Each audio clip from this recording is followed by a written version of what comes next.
What if every answer to every question known to humanity was once gathered in a single, magnificent building? Picture a place so vast, so monumental in its ambition, that it sought to collect every scroll, every poem, every scientific observation, and every map from every corner of the known world. This wasn't just a library, it was a dream of universal knowledge, a beacon of light in the ancient world, and its name was the Library of Alexandria. Yet today, not a single stone remains definitively in place. Its physical form has been erased, leaving behind not ruins, but a ghost, a haunting absence that has captivated thinkers, dreamers, and explorers for centuries. The very fact that we are still talking about it, still wondering what treasures it held, speaks to its profound and enduring legacy. This library's story is not simply a tale of a building that burned. It is the story of a flame of knowledge that was extinguished, casting long shadows of mystery that we are still trying to illuminate. Think about the sheer scale of what was lost. This was a repository that supposedly contained the works of Aristotle, the exact dimensions of the Earth calculated by Eratosthenes, and revolutionary medical texts by Herophilus that detailed the human nervous system. It was a university, a research institution, and a global knowledge hub all rolled into one, attracting the greatest minds of the age. Yet, the complete catalogue of its holdings, the full extent of its intellectual wealth, died with it. We are left with fragments, whispers, and tantalizing clues. The Library of Alexandria has become more than a historical footnote. It is a symbol of ultimate knowledge and simultaneously one of history's most profound and heartbreaking mysteries. Its destruction represents an incalculable loss for our collective understanding, a hole in the story of human progress that we can never truly fill. We are left to grapple with the echoes of what might have been, forever wondering how much further advanced our world might be if that flame had never been snuffed out. So what really happened to it? The truth is, we don't know for sure, and that uncertainty is where the deepest fascination lies. The fate of the library is shrouded in conflicting accounts, political intrigue, and centuries of myth. Was it a single, catastrophic fire, a slow decline over hundreds of years, an act of war, or an accidental blaze? The mystery only deepens when we consider the secrets it may have taken to its grave. In this video, we are embarking on a journey to explore 25 specific, enduring secrets of the Library of Alexandria. We will sift through the evidence, examine the theories, and confront the questions that continue to baffle the most brilliant historians and archaeologists. This is not just a list of facts, it is a detective story spanning millennia, an investigation into a puzzle that has teased humanity for generations. We are about to pull back the curtain on the enigmas that keep the legend of Alexandria alive, from the location of its ruins to the revolutionary ideas contained in scrolls we can only imagine. Our first great mystery takes us back to the very beginning, to the moment of its conception. We often think of grand institutions as having a single, clear founder, a name etched in stone. But with the Library of Alexandria, even its origins are shrouded in debate. The credit is usually given to Ptolemy I, a general of Alexander the Great who became the ruler of Egypt. Or perhaps more accurately, to his son, Ptolemy II Philadelphus. The historical records are frustratingly vague, a common theme we will encounter. It seems the initial idea was set in motion by the father, but the monumental task of bringing the vision to life, of actively recruiting scholars and acquiring scrolls on an unprecedented scale, was the life's work of the son. This ambiguity is our first clue that the library was never just a simple building project. It was a dynastic ambition, a legacy project for a new royal family eager to establish their city as the intellectual capital of the world. But what was the true vision? Was this merely a glorified royal collection, a trophy room for the Ptolemies to showcase their wealth and power? The evidence suggests something far more revolutionary. The ambition was staggering in its scope, to gather every single book, every piece of writing from every nation and culture known to the Greeks. They sought works from Greece, of course, but also from Persia, India, Mesopotamia, and beyond.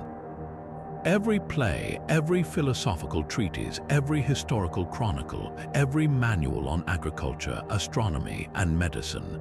The goal was nothing less than the creation of a complete, universal archive of all human knowledge. This was an attempt to centralize the world's wisdom in one place, an idea that was, for its time, almost science-fictional in its audacity.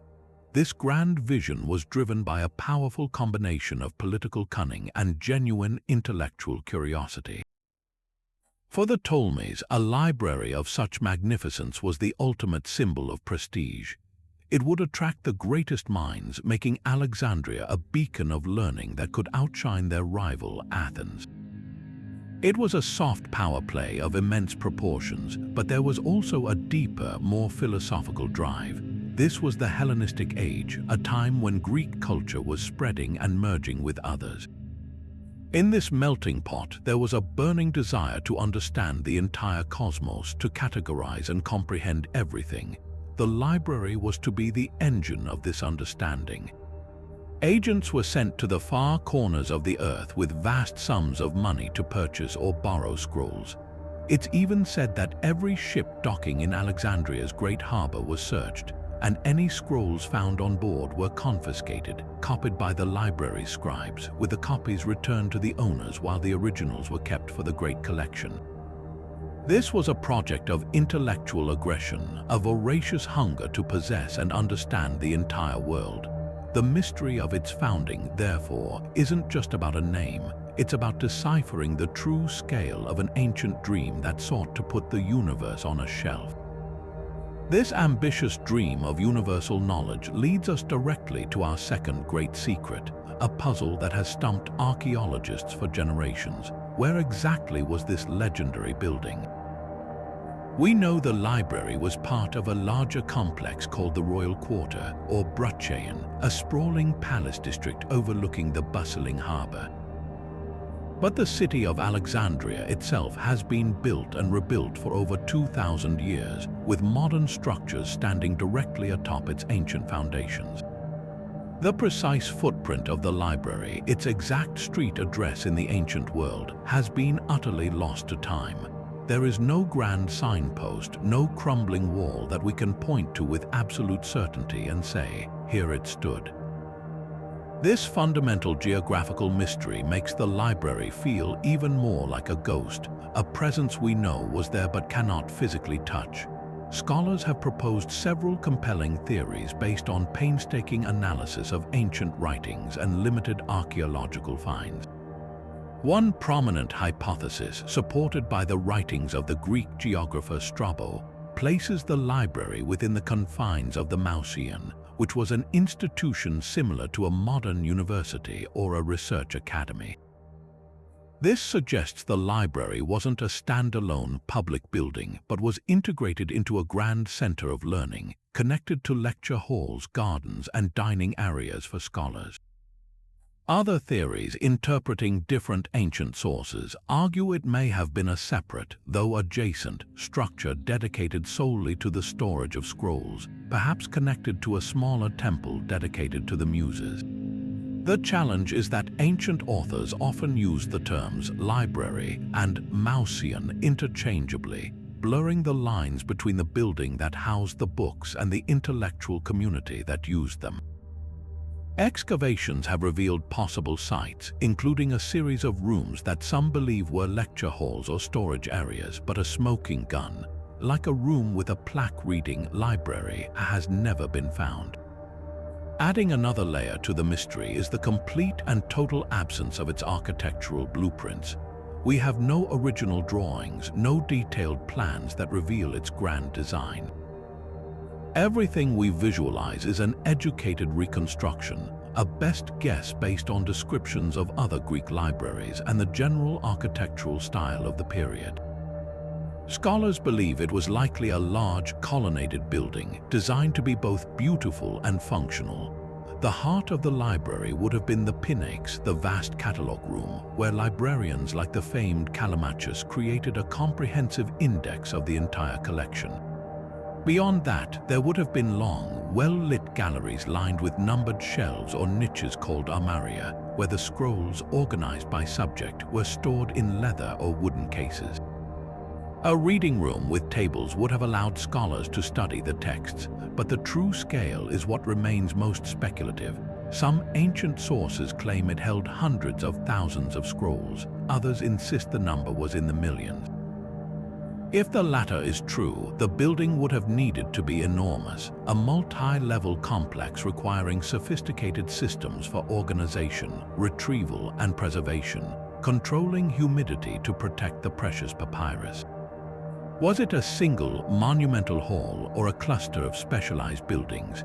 Did it have vaulted ceilings, courtyards, or statues of gods and philosophers? We simply do not know. The grandeur of the Library of Alexandria is therefore a double loss. We mourn not only the knowledge it contained, but also the physical majesty of the building itself, an architectural wonder whose precise form and staggering size we can only attempt to reconstruct in our mind. And so we arrive at one of the most tantalizing and frustrating losses of all, the disappearance of the library's very own index, its master key. Imagine walking into the greatest repository of knowledge ever assembled, only to find that its card catalogue, the guide to every single volume, has been thrown into the wind. This is exactly the situation we face with the Pinakes, a work whose title translates simply to tablets.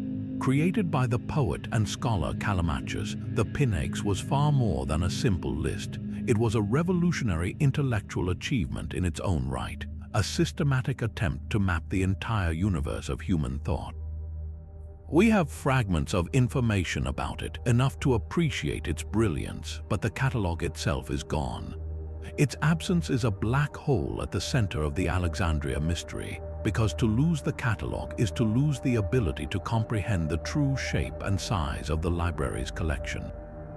Callimachus faced a monumental task. How do you bring order to chaos, to a collection that was growing exponentially, haphazardly, with scrolls arriving daily from cultures with vastly different traditions of writing and knowledge? His solution was nothing short of genius. He didn't just list authors and titles alphabetically. The Pinakes was a sophisticated bibliographic system that organized works by genre: epic poetry, tragedy, philosophy, medicine, law, and within each genre he listed authors alphabetically. But he went much further. For each author, he provided a brief biography, a catalogue of their authentic works, and even notes on the opening words of each text to help distinguish between different versions or forgeries. This was the world's first known attempt at a comprehensive, critical bibliography. It didn't just tell you what was on the shelf, it gave you context, it verified authenticity, and it created a navigable intellectual landscape. The loss of this system means we have lost the ancient world's own understanding of its own literature and science. The implications of this loss are staggering. The Pinakes is our single best clue to answering the most basic yet profound question. How big was the Library of Alexandria really? Ancient sources throw out numbers, but they are often inconsistent and likely exaggerated. The Pinakes would have given us a definitive count. If it listed, for example, 120,000 scrolls, we would know the library's core size. But the real mystery lies not in the number we know, but in the names we don't. The catalogue almost certainly contained entries for works that have vanished completely from history, authors whose names are forgotten, and ideas that were revolutionary but were later suppressed or lost. Consider the great tragic playwrights of ancient Greece. We know the names of Aeschylus, Sophocles, and Euripides because a selection of their plays survived through medieval copies. But we know from other sources that they each wrote over 90 plays. The Pinakes would have listed every single one. It would have been the ultimate record of the lost 90% of classical literature. Beyond that, it would have catalogued the works of philosophers whose schools died out, historians who recorded alternative versions of great events, and scientists whose theories might have been centuries ahead of their time but were never transmitted forward. This leads us to the most haunting possibility. The Pinakes might have held the key to works we don't even know existed. What if a traveler from India deposited a scroll containing advanced mathematical concepts that wouldn't be rediscovered for 1,000 years? What if a Carthaginian general, before Rome destroyed his city, sent a detailed history of Phoenician exploration of the Atlantic? These texts would have been logged in the catalogue, their titles and authors recorded, giving us at least a ghostly echo of their existence. Without the Pinakes, we are left with a collection of silent gaps in our historical record. We know something is missing, but we cannot name it. The catalogue's destruction, therefore, was a catastrophe for historiography. It didn't just burn a list of books, it burned the memory of what was lost, turning entire swaths of human creativity and inquiry into absolute silence. The true scale of the Library of Alexandria is not just measured in the scrolls that burned, but in the immense unknown void left by the loss of the map that could have guided us through them. Building on the profound loss of the library's master catalogue, we turn our attention to a specific, legendary collection that many believe was its very heart. This brings us to our fourth secret, a historical detective story concerning none other than Aristotle, one of the greatest philosophers of all time. A persistent and tantalizing rumor has echoed through the centuries that Aristotle's own personal library, a treasure trove of his notes, unpublished manuscripts, and acquired texts, was not lost or scattered, but instead became the foundational core of the Library of Alexandria. If this is true, the loss of the library becomes exponentially more painful, for it would mean we lost not just copies of famous works, but the original, private thoughts of a genius. To understand this theory, we need to follow the trail of these scrolls after Aristotle's death. The story, as told by the ancient writer Strabo, suggests that Aristotle bequeathed his library to his successor, Theophrastus, who then left it to his own pupil, Neleus. Neleus, the story goes, eventually took the collection to his hometown of Sepsis in Asia Minor. Here, the narrative takes a dramatic turn. It's said that the heirs of Neleus, wanting to avoid the book-collecting agents of the Pergamene kings, hid the entire library in a cellar where it lay forgotten for generations, suffering damage from moisture and insects.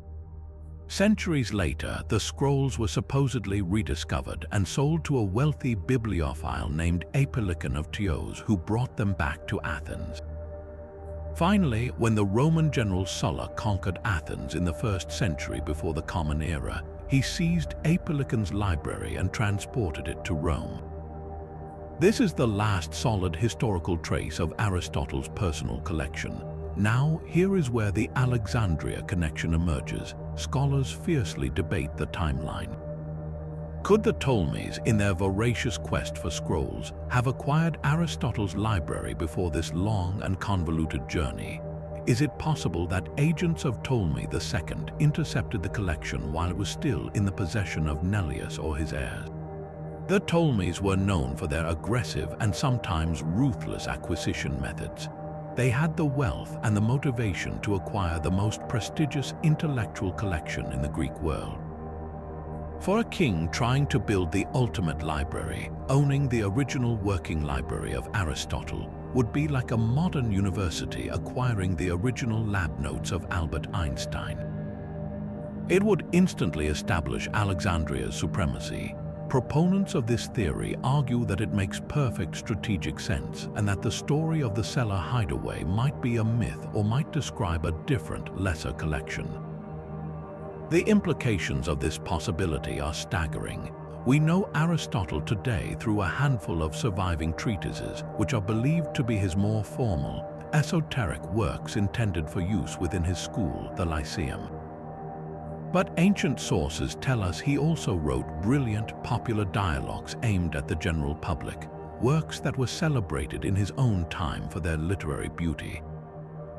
These are almost entirely lost. If his personal library was in Alexandria, it would have contained not only the clean copies of the works we know, but also his private notes, his early drafts, his correspondence, and most importantly, those lost popular works. Imagine having access to Aristotle's rough drafts, seeing how his ideas evolved, what he crossed out, what brilliant lines of inquiry he might have abandoned. It would give us an intimate window into the very process of his revolutionary thinking. Furthermore, his library would not have been limited to his own writings. As a scholar, Aristotle would have amassed a vast reference collection, works by his teacher Plato, by other pre-Socratic philosophers, historical chronicles, and scientific observations from across the Mediterranean. Many of these sources are now completely unknown to us. The loss of Aristotle's library within the greater Library of Alexandria would therefore represent a double catastrophe: the destruction of his unpublished intellectual legacy and the obliteration of the unique source materials that helped shape his world-changing ideas. The debate over its fate is more than academic pedantry.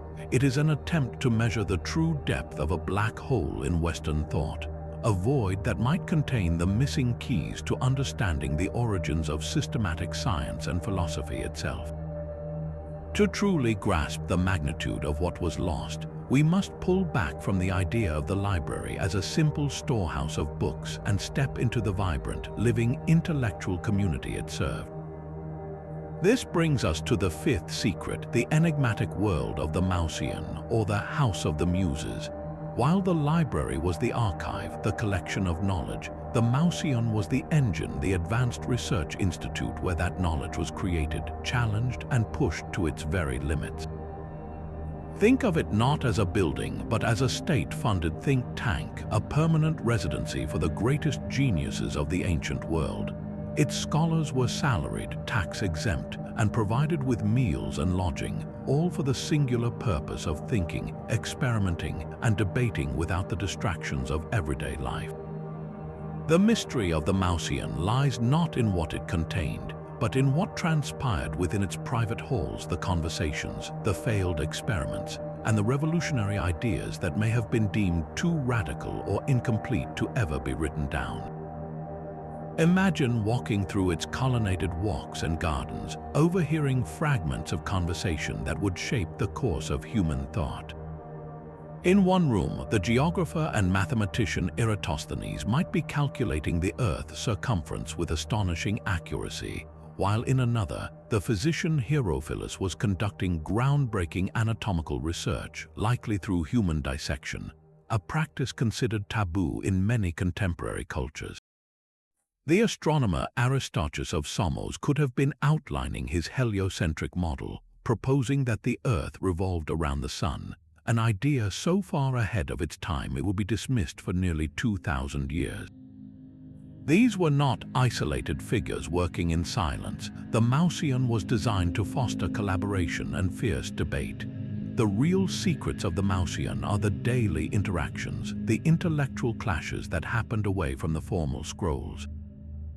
What new theories were proposed over a shared meal in the common hall, only to be refined or rejected by a colleague's sharp critique? What prototypes for simple steam engines or complex gears were sketched on wax tablets and then discarded? This environment of pure inquiry almost certainly generated knowledge that was never formally published. For every celebrated discovery like Archimedes' principle, which was supposedly communicated to the scholars in Alexandria, there were likely dozens of dead ends and nascent concepts that remained within the walls of the Mousean. Consider the work on mechanics and pneumatics by inventors like Ctesibius, who created intricate water clocks and compressed air devices. His written works are lost. We know of his inventions only through later references. How many other ingenious devices were conceived and even built as models within the Mousean's workshops, only for the designs to vanish when the institution declined? The true loss may not be the famous texts we know existed, but the vast body of provisional knowledge, the laboratory notes, the conference proceedings, the hypotheses that were on the verge of being proven. This was a place where the scientific method was in its earliest, most vibrant gestation, and its daily output was a living, breathing entity that died when the Mouseion itself faded into history. The silence that surrounds its internal life is one of the library's most profound and active mysteries, a void filled with the echoes of debates that could have changed the world. But the silence of the Mouseion's halls is matched by an equally profound silence from the stage. This leads us to our sixth secret, a literary catastrophe that has left a permanent void in our cultural imagination, the lost plays of the great Greek dramatists. We revere Aeschylus, Sophocles, and Euripides as the foundational fathers of tragedy, and Aristophanes as the master of comedy. But the sobering truth is that the works we study today are merely a tiny, surviving fragment of their monumental output. The Library of Alexandria almost certainly held the complete canon, the full scope of their genius. Its destruction didn't just burn copies of plays we know, it erased the vast majority of their work from human memory forever. Consider the sheer scale of the loss. Ancient sources and records tell us that Aeschylus wrote between 70 and 90 plays. How many have survived intact? Only 7. Sophocles is believed to have written over 120 dramas. We have just 7. Euripides fared slightly better, with 18 surviving plays out of roughly 92.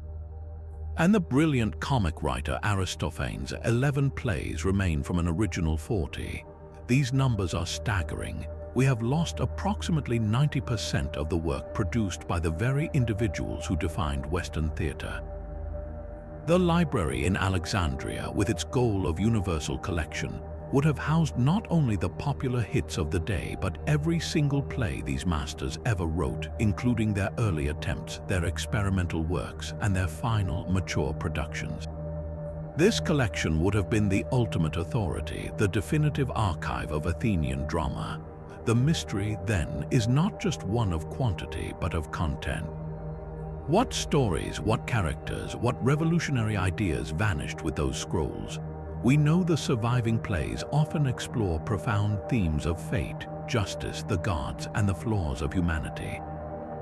But were there plays that tackled even more daring subjects? Perhaps Aeschylus, known for his grand trilogies like the Orsteia, wrote a cycle that explored a different mythic catastrophe, one that would have given us an entirely new perspective on his worldview. Maybe Sophocles, the master of character depth in plays like Oedipus Rex and Antigone, created a tragedy centered on a forgotten heroine whose story would have reshaped our understanding of Greek women. The lost plays of Euripides are particularly tantalizing. He was the most modern and subversive of the tragedians, often questioning traditional values and giving powerful voices to the marginalized. It is heartbreaking to think that his most radical critiques of Athenian society, his most sympathetic portraits of slaves or foreigners, might be the very ones that did not survive the centuries. The loss extends beyond tragedy into the vibrant world of Greek comedy represented by Aristophanes. His surviving plays, like Lysistrata with its sex strike for peace, are brilliantly absurd and politically sharp. But what of his other 30 comedies? They would have been satirical snapshots of daily life in Athens, lampooning politicians, intellectuals, and cultural fads that are now lost to history. These plays were not just entertainment, they were a form of popular journalism and social commentary. Without them, we have a significant gap in our understanding of the concerns, the humor, and the public discourse of ordinary Athenians. A lost comedy by Aristophanes could reveal more about the mood on the street than a dozen history books. Perhaps the greatest mystery lies in the possibility of completely unknown masterpieces. What if Sophocles wrote a play that was considered his true masterpiece by his contemporaries, but it was one of the 90% that vanished? What if Euripides crafted a tragedy so psychologically complex that it rivaled Shakespeare, but its script turned to ash in Alexandria? The surviving plays were largely preserved because they were selected as curriculum for school students in later antiquity. This was a conservative selection process, potentially favoring the most conventional or morally instructive works. The library, by contrast, would have held the uncurated, complete oeuvre, including the wild, the unconventional, and the challenging plays that might have been deemed too controversial for the classroom. Their loss means we are likely seeing a sanitized, incomplete version of Greek drama. The true range, the full daring, and the evolutionary journey of these playwrights have been hidden from us. The ghost of the Library of Alexandria thus holds not just lost plays, but lost dimensions of human emotion and thought, leaving us to wonder about the heights of artistic achievement that we can now only glimpse in the shadows of the 7 plays we have left. Moving from the dramatic arts to the realm of pure science, we encounter a secret that strikes at the very heart of human progress. The loss of the library was not merely a cultural tragedy. It may have been a catastrophic setback for our entire species' technological development.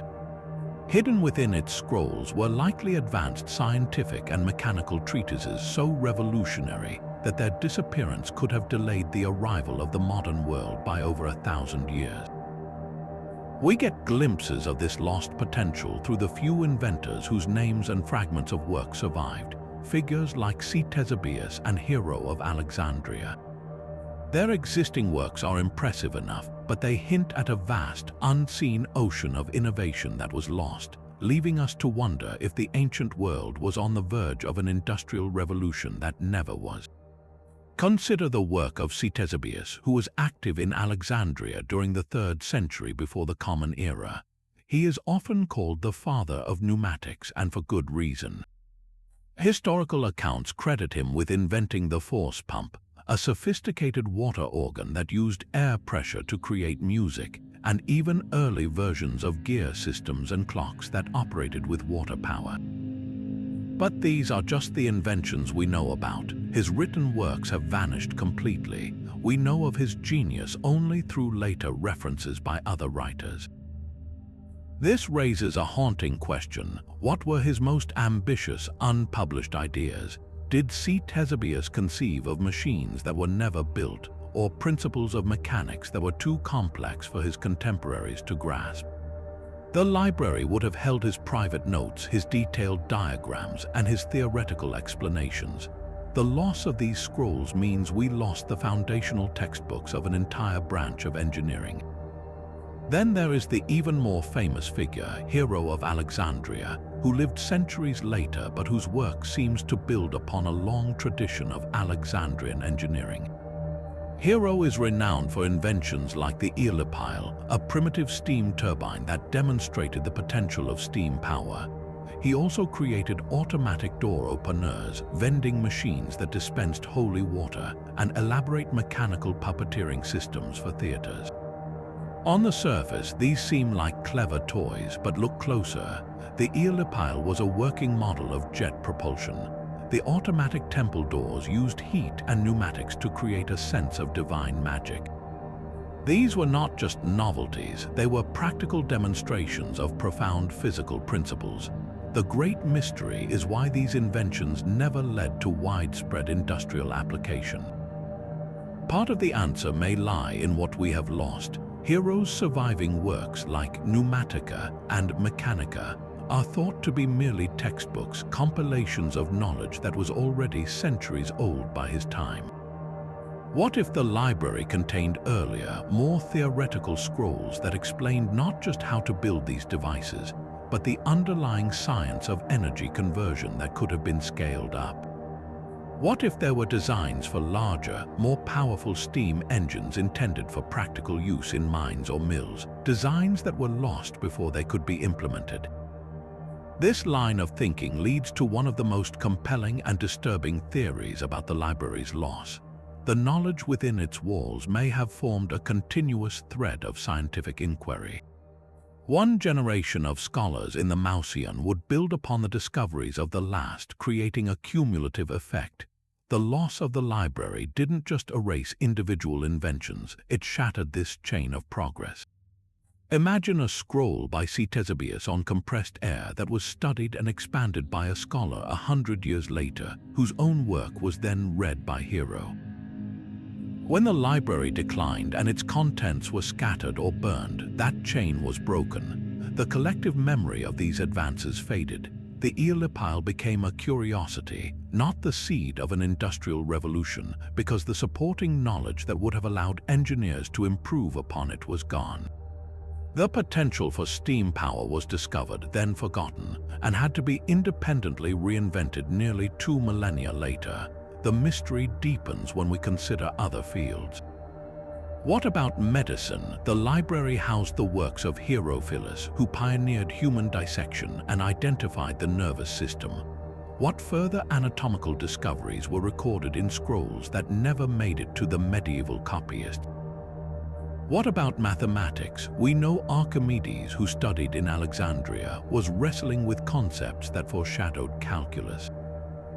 Did the library contain the work of other mathematicians who were exploring similar infinite series or early forms of integral calculus, work that was lost, forcing thinkers like Newton and Leibniz to start from scratch? The true secret of the library's scientific scrolls is not just the brilliance they contained, but the collaborative, cumulative ecosystem they represented. Their destruction may have reset the clock on human innovation, leaving centuries of darkness in their wake and forcing humanity to slowly, painstakingly, rediscover truths that the scholars of Alexandria were already putting to paper 2,000 years ago. This insurmountable loss of scientific and mechanical potential is mirrored by another, equally devastating void in our understanding of the past. The Library of Alexandria was not merely a repository of Greek knowledge. Its foundational ambition was to gather the world's wisdom. This brings us to our 8th secret, a historical tragedy of perspective, the loss of the authentic histories written by rival civilizations. For the Ptolemies, knowledge was power, and understanding your neighbors, and especially your adversaries, was a strategic imperative.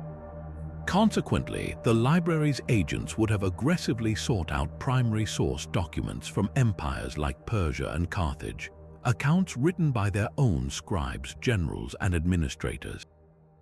The complete disappearance of these texts has created a colossal blind spot in our historical record, forcing us to view these great cultures almost exclusively through the often distorting lens of their Greek and Roman conquerors.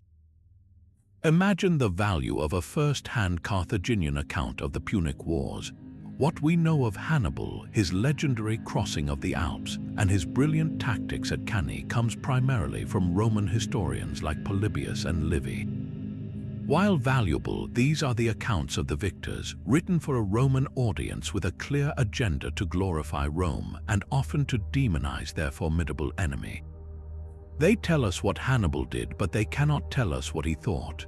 A history penned by a Carthaginian senator or one of Hannibal's own officers would have provided an entirely different narrative. What was the true strategic reasoning behind the invasion of Italy? What were the internal political pressures Hannibal faced from the Carthaginian elite back home? How did his soldiers, hailing from across the Mediterranean and North Africa, perceive the campaign? A Carthaginian text would have revealed their own perception of Roman character, their fears, their aspirations, and their justification for a conflict that shaped the destiny of the Western world. Without it, Carthage remains a phantom, a civilization we know largely by the ruins it left and the grudging respect of its enemies. The Persian Empire presents an even more profound mystery. The Greeks, particularly through the famous history of Herodotus, painted a picture of the Persian Wars as a classic struggle between Oriental despotism and Greek freedom.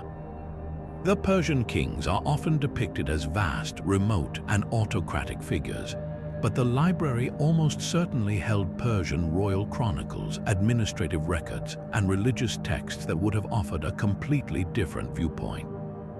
How did the court of Xerxes view the Greek city-states? Were they seen as insignificant border irritants or as a genuine threat to imperial stability? Persian accounts would have detailed their sophisticated system of governance, their extensive road networks, and their policies of cultural tolerance towards the many peoples within their empire, aspects that Greek writers, focused on military conflict, often minimized or ignored. Losing these sources means we have lost the Persians' own story of their rise to power, their philosophy of kingship, and their internal dynastic struggles. We are left with a history told by their adversaries, a narrative that has, for 2 millennia, emphasized conflict and difference over understanding and nuance. This bias extends beyond the great empires to the many other cultures that interacted with the Hellenistic world. The library likely contained histories from Phoenician city-states, from the kingdoms of Nubia, and from various peoples of the Black Sea region. Each of these would have provided a unique window into the ancient Mediterranean, free from the centralized perspective of Athens or Rome. A Phoenician trading log might have detailed voyages down the Atlantic coast of Africa that we can only speculate about. A Nubian chronicle could have described the relationship between the kingdom of Kush and pharaonic Egypt from the southern point of view, challenging the Egypt-centric narrative we rely on. The loss of these diverse voices has effectively flattened our perception of antiquity.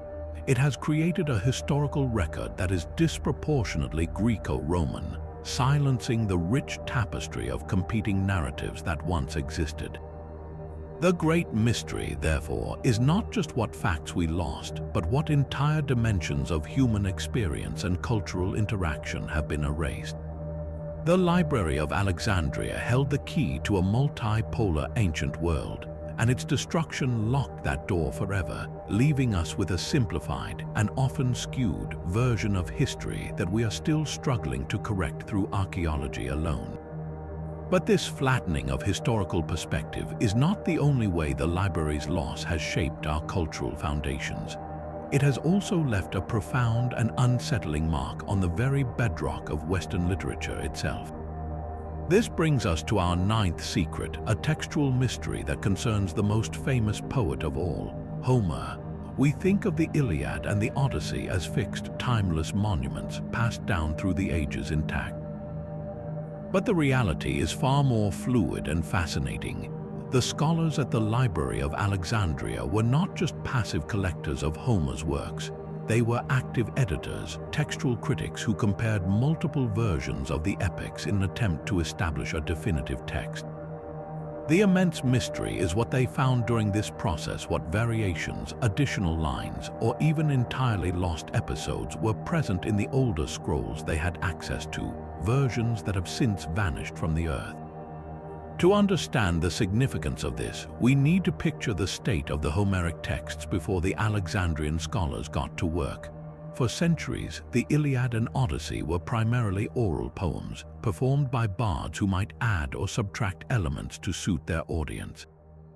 Even after being written down, countless copies circulated throughout the Greek world, each with its own minor, and sometimes major differences. A version from Athens might emphasize certain political themes, while a copy from a colony in Italy could contain localized details or phrasing.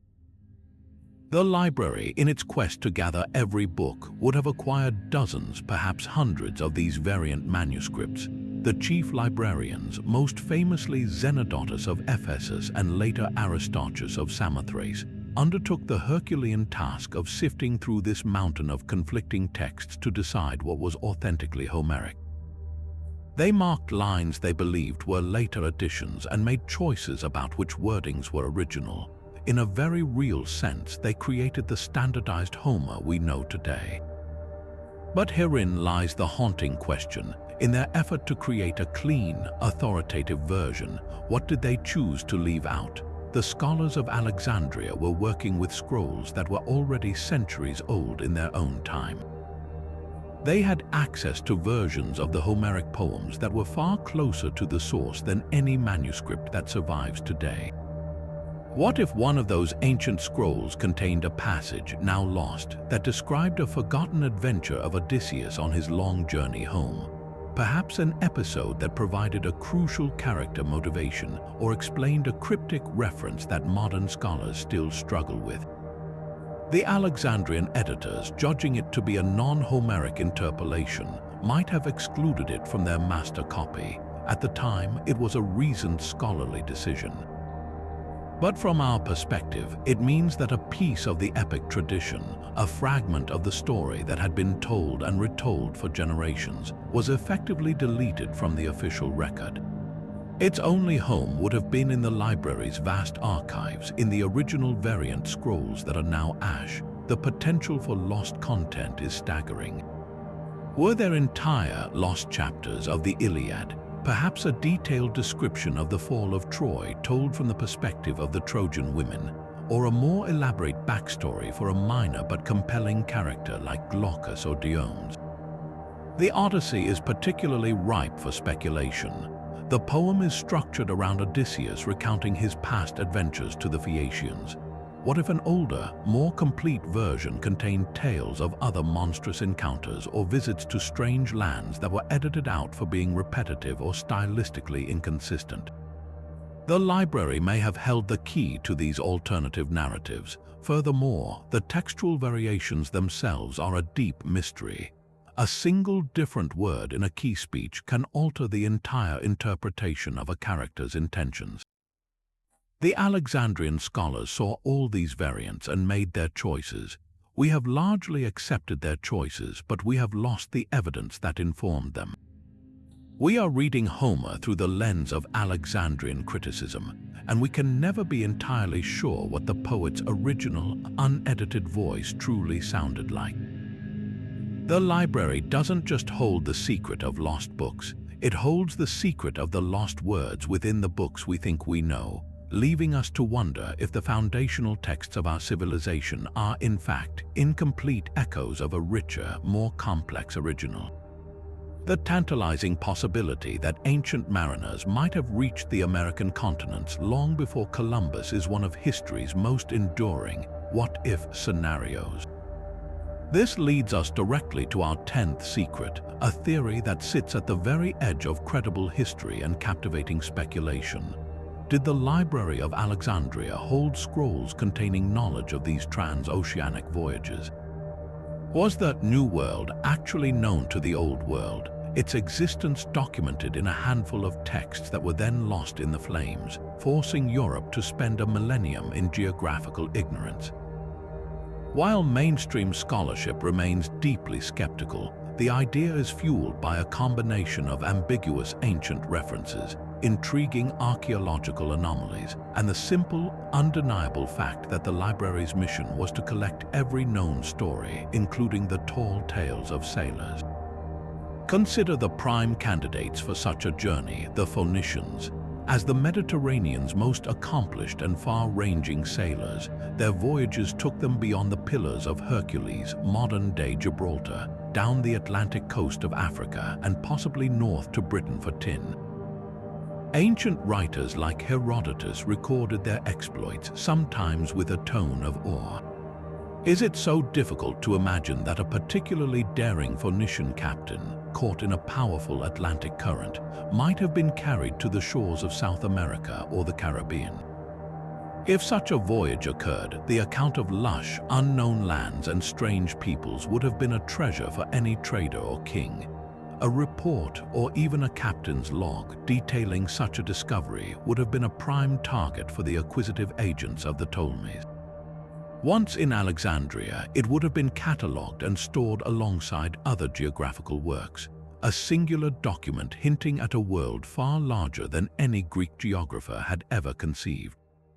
The evidence, while thin, is persistent. The ancient Greek writer Plutarch, in his work On the Face in the Moon, describes a great continent beyond the ocean where Greek travelers were said to have visited. While this is likely a philosophical allegory, some have interpreted it as a garbled reference to North America. More concrete but fiercely debated are archaeological finds like the Paraíba inscription from Brazil, which allegedly contained a Phoenician text describing a voyage. Most experts dismiss it as a modern forgery, but it exemplifies the kind of discovery that could, in theory, have had a genuine counterpart in the library's collection. Even if 99% of such tales were mere sailors' fantasies, the library would have collected them all. The tragedy is that we lost the entire dataset, making it impossible to separate the potential grain of truth from the chaff of myth. The implications of this loss are staggering to contemplate. If even a single validated account of the Americas existed in Alexandria, it would rewrite our understanding of global history. The most immediate impact would have been on the science of cartography. Claudius Ptolemy, the great geographer who worked in Alexandria centuries after the library's peak, produced maps that were used for over 1,000 years. His world was largely confined to Europe, Asia, and Africa. But what if he had access to older scrolls describing lands across the Atlantic? His map of the world might have included a vast, vague continent on the western edge, fundamentally altering the European worldview. The age of exploration might have begun during the Roman Empire, not 1,500 years later. The knowledge wouldn't have needed to be precise. Just the confirmed existence of land across the ocean would have been a powerful catalyst for exploration. This leads to the most profound question of all. Did this knowledge, in fact, survive long enough to subtly influence Columbus himself? There are tantalizing hints that he may have been aware of ancient legends. Before his voyage, he is said to have studied classical texts searching for any hint of lands to the west. Was he acting on a rumor, a ghost of a memory preserved in a few surviving manuscripts that could be traced back to the great library's collection? Perhaps he wasn't a bold pioneer guessing about a spherical Earth, but a man pursuing a ghost, a fragment of a story about a voyage that once was recorded in Alexandria. His discovery, then, would not have been a discovery at all, but a rediscovery, the reclaiming of a secret that had been lost to the Western world for over a millennium. The true secret of the library may not be that it held a precise map of America, but that it preserved the idea of a wider world, an idea that was extinguished, only to flicker back to life in the mind of a Genoese sailor who succeeded where the ancients failed, not because he was more knowledgeable, but because he was more fortunate. The knowledge he sought had not been completely destroyed, merely misplaced. Shifting our focus from the vastness of the outer world to the intricate landscape within, we arrive at a medical mystery of staggering proportions. While the loss of epic poems and engineering treatises is deeply felt, the disappearance of specific medical texts from the Library of Alexandria may have had the most direct and tragic consequence for human well-being. At the forefront of this loss are two pioneering figures, Herophilus and Erasistratus. In the 3rd century before the Common Era, these physicians achieved something extraordinary and, for their time, highly controversial. They conducted systematic human dissections. Working within the intellectual haven of the Mausian, they moved medicine away from superstition and into the realm of empirical science, making discoveries about the human body that would not be reliably rediscovered for nearly 1,500 years. The true secret lies not just in the broad strokes of what we know they discovered, but in the profound details of their lost writings.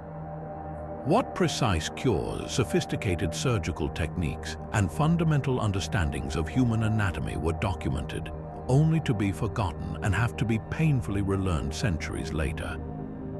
Herophilus, often called the father of anatomy, dared to do what was considered taboo in many ancient cultures. He opened up the human body to see how it actually worked. Through his meticulous dissections, he made landmark discoveries. He was the first to distinguish between sensory and motor nerves, realizing that some nerves carried commands from the brain to the muscles, while others carried sensations from the body back to the brain. He provided the first clear description of the brain's ventricles and named the duodenum, a part of the small intestine. He even studied the human eye, describing the retina and the optic nerve. But these are just the headlines that survive in the writings of later medical commentators like Galen. The great mystery is what was contained in the full, detailed texts that Herophilus himself wrote, works with titles like On Anatomy and Midwifery. These scrolls would have contained not just his conclusions, but his meticulous observations, his drawings, his descriptions of variations between different bodies, and his hypotheses about the functions of the organs he so carefully mapped. Consider the implications. Herophilus's work on the nervous system was revolutionary. What if his lost texts contained more nuanced maps of the cranial nerves or early speculations about the localization of brain function? Could he have identified specific nerve pathways that, if his knowledge had been preserved, might have led to the development of advanced surgical procedures or pain management techniques in the Roman era instead of waiting until the 19th century? His work on the pulse was also sophisticated. He used a water clock to time its rhythm and connected its variations to health and disease. What other diagnostic techniques, now lost, did he develop based on this careful observation? Alongside Herophilus worked Erasistratus, who took a more physiological approach, focusing on how the body functioned as a system.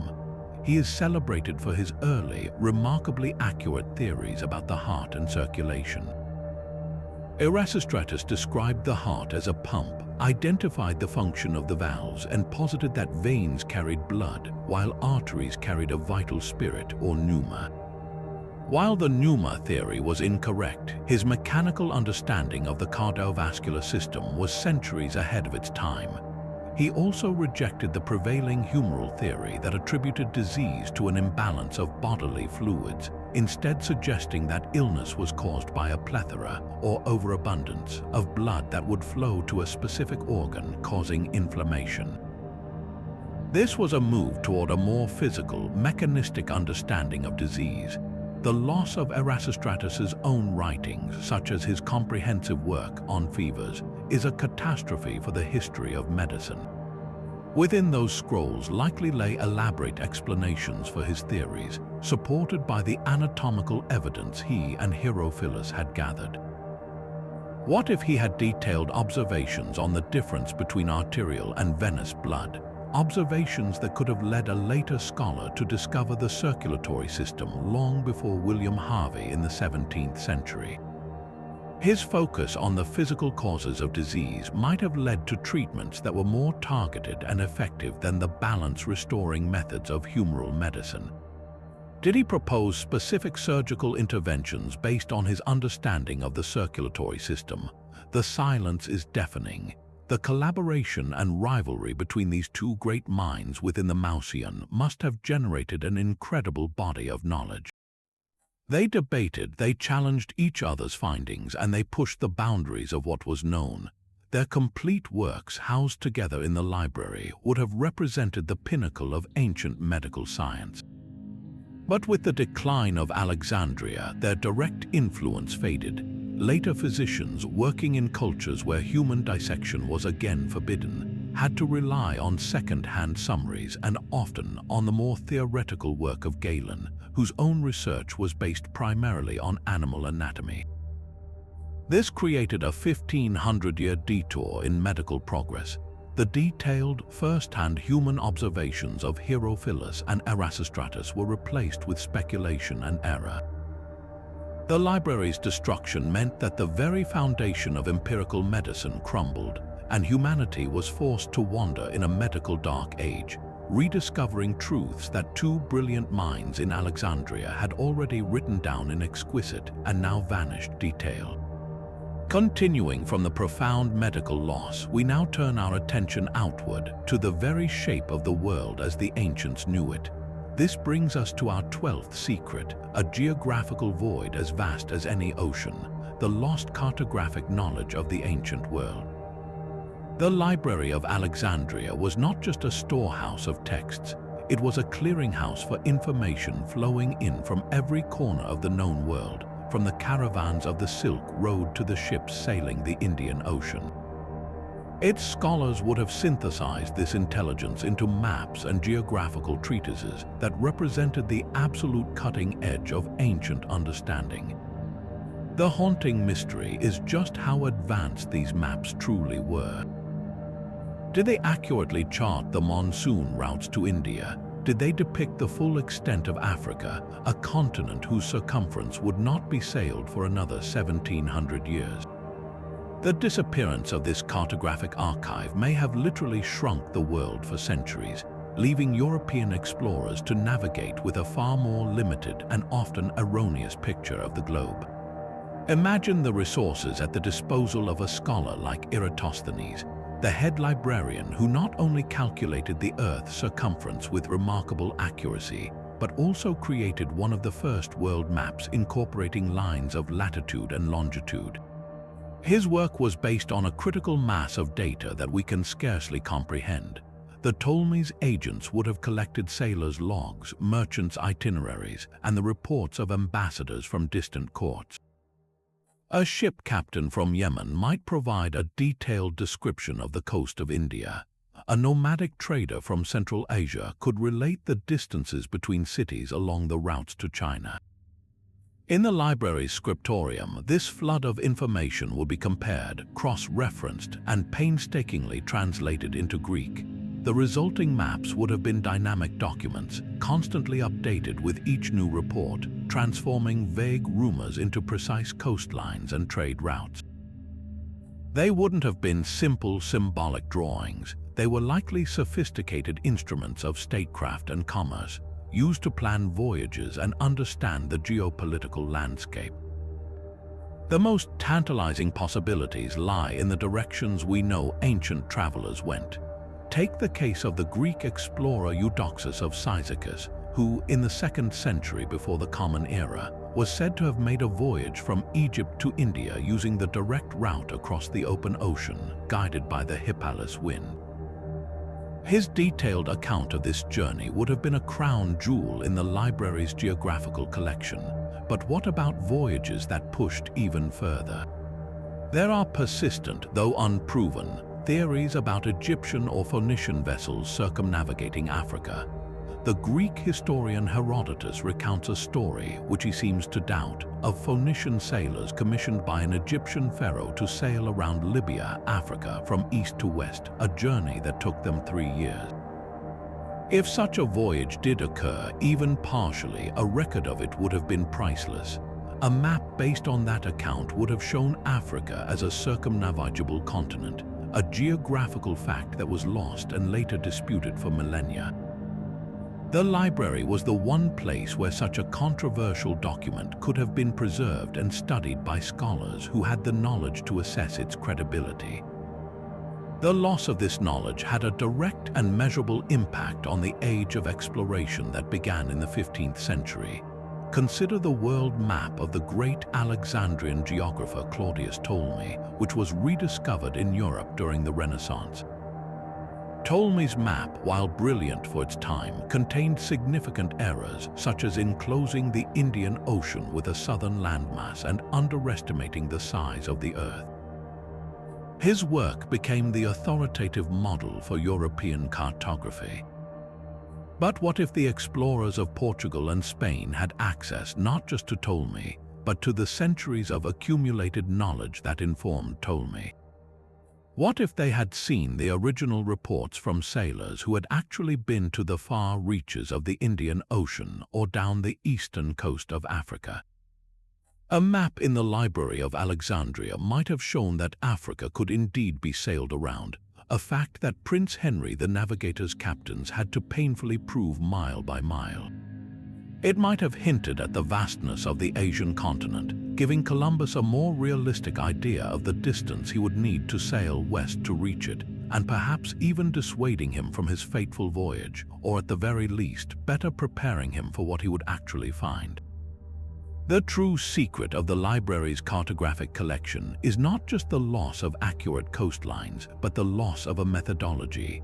The scholars of Alexandria were practicing a form of critical geography. They didn't just accept travelers' tales at face value. They compared different accounts, they used astronomical observations to fix locations, and they attempted to create a scaled, mathematical model of the world. This scientific approach to map-making was as valuable as the maps themselves. When the library faded, this rigorous tradition was broken. Medieval European maps, the Mappa Mundi, often reverted to a more symbolic and theological representation of the world, with Jerusalem at the center and distant lands populated by mythical creatures.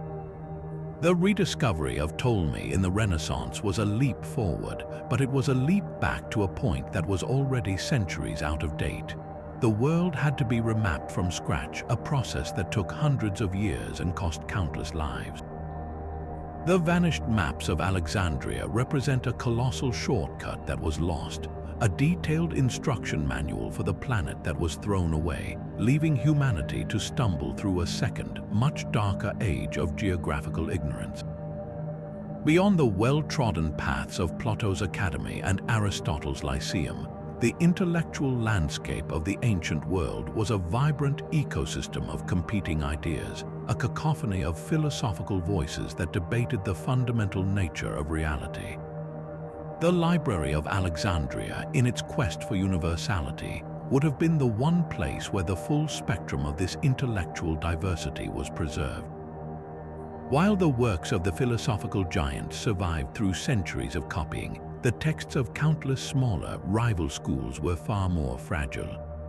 Their disappearance represents a silent catastrophe, a narrowing of the human intellectual horizon. The great mystery is not just which schools were lost, but what radically different ways of understanding our place in the cosmos were snuffed out, leaving only the winning narratives to define the foundations of Western philosophy. We are familiar with the major players, the Stoics with their focus on virtue and resilience, the Epicureans seeking a life free from pain and fear, and the skeptics who question the possibility of certain knowledge. But these were just the most successful franchises in a marketplace bursting with intellectual startups. Consider the cynics like Diogenes, who lived in a jar and rejected all social conventions. We have anecdotes about them, but their actual philosophical writings are almost entirely lost. The library would have held their texts, which argued for a life lived in accordance with nature in its most raw and uncompromising form. What nuanced arguments lay behind their provocative public stunts? Without their own words, we see them as caricatures, not serious philosophers with a coherent, if extreme, ethical system. This is just one example of a school whose voice has been dramatically muted. The loss becomes even more profound when we consider the pre-Socratic philosophers, the pioneers who first asked questions about the fundamental substance of the universe. Thinkers like Thales, who believed everything was made of water, or Anaximander, who proposed the boundless apron as the source of all things. We know their core ideas only through fragments and summaries written by later philosophers like Aristotle, who was often critiquing their work. It's like knowing about a famous scientist only through the comments of their rival. The library held the original texts of these pre-Socratics, reading Anaximander's own words rather than Aristotle's interpretation of them might have revealed a much more sophisticated cosmology than the simplistic summaries that survived. We lost the chance to engage directly with the first sparks of Western scientific and philosophical inquiry, forced to view them through a later, more developed lens that may have distorted their original intent. But the true depth of the mystery lies with the schools that left no famous names behind at all. What about the followers of Pythagoras, who saw the universe as fundamentally mathematical and mystical? Their community was secretive, and much of their knowledge was passed down orally. Any written records they did possess would have been incredibly rare and therefore prime candidates for the library's collection. Did their texts contain advanced mathematical theorems or cosmological models that were considered too sacred or too dangerous for public dissemination? The silence is deafening. Similarly, there were likely entire schools of thought that flourished in the cultural melting pot of Alexandria itself, syncretic philosophies that blended Greek rationalism with Egyptian spirituality, Persian dualism, or Indian metaphysics. A text exploring the nature of the soul from a Greco-Egyptian perspective, for instance, could have offered a fascinating alternative to the Platonic concept of forms, potentially influencing religious thought for centuries if it had survived. The most haunting possibility is that the library contained the works of schools that were actively suppressed because their ideas were too challenging to the political or religious status quo. A materialist philosophy that completely denied the existence of the gods, for example, would have been anathema to most ancient societies, yet such thinkers undoubtedly existed. Their writings, if preserved in Alexandria, would show that atheism and radical materialism are not modern inventions but have deep roots in classical antiquity. The loss of these dissenting voices has given us a sanitized version of ancient thought, one that overemphasizes the spiritual and metaphysical and underplays the robust, secular, and scientifically minded traditions that also competed for hearts and minds. This narrowing of perspective has had a lasting impact. The dominant philosophical traditions that survived largely through their adoption and adaptation by Christian and Islamic scholars emphasized certain themes: a transcendent reality, the immortality of the soul, and a universe ordered by a divine mind. But what if a different school's texts had become the foundation? What if a more skeptical, empirical, or even hedonistic philosophy had been the one to survive intact and influence the medieval world? The entire trajectory of Western ethics, politics, and science might look different. The library's destruction didn't just burn books, it acted as a filter, allowing only a fraction of the ancient world's intellectual diversity to pass through to future generations. We are left with the legacy of the winners, forever wondering about the richness and radical potential of the paths not taken, the alternative ways of being human that were explored in depth 2,000 years ago, only to be erased from memory. The question of how the Library of Alexandria met its end is not one with a single, simple answer, but a series of devastating blows spread across centuries. And the first and perhaps most famous of these catastrophes brings us to the dramatic figure of Julius Caesar and the year 48 before the Common Era. This moment, shrouded in the fog of war and conflicting historical accounts, presents us with our 14th secret: what exactly happened during Caesar's Alexandrian War, and how much of the legendary library was truly consumed in the flames. The popular imagination holds a vivid picture of Caesar intentionally or accidentally burning the great library to the ground.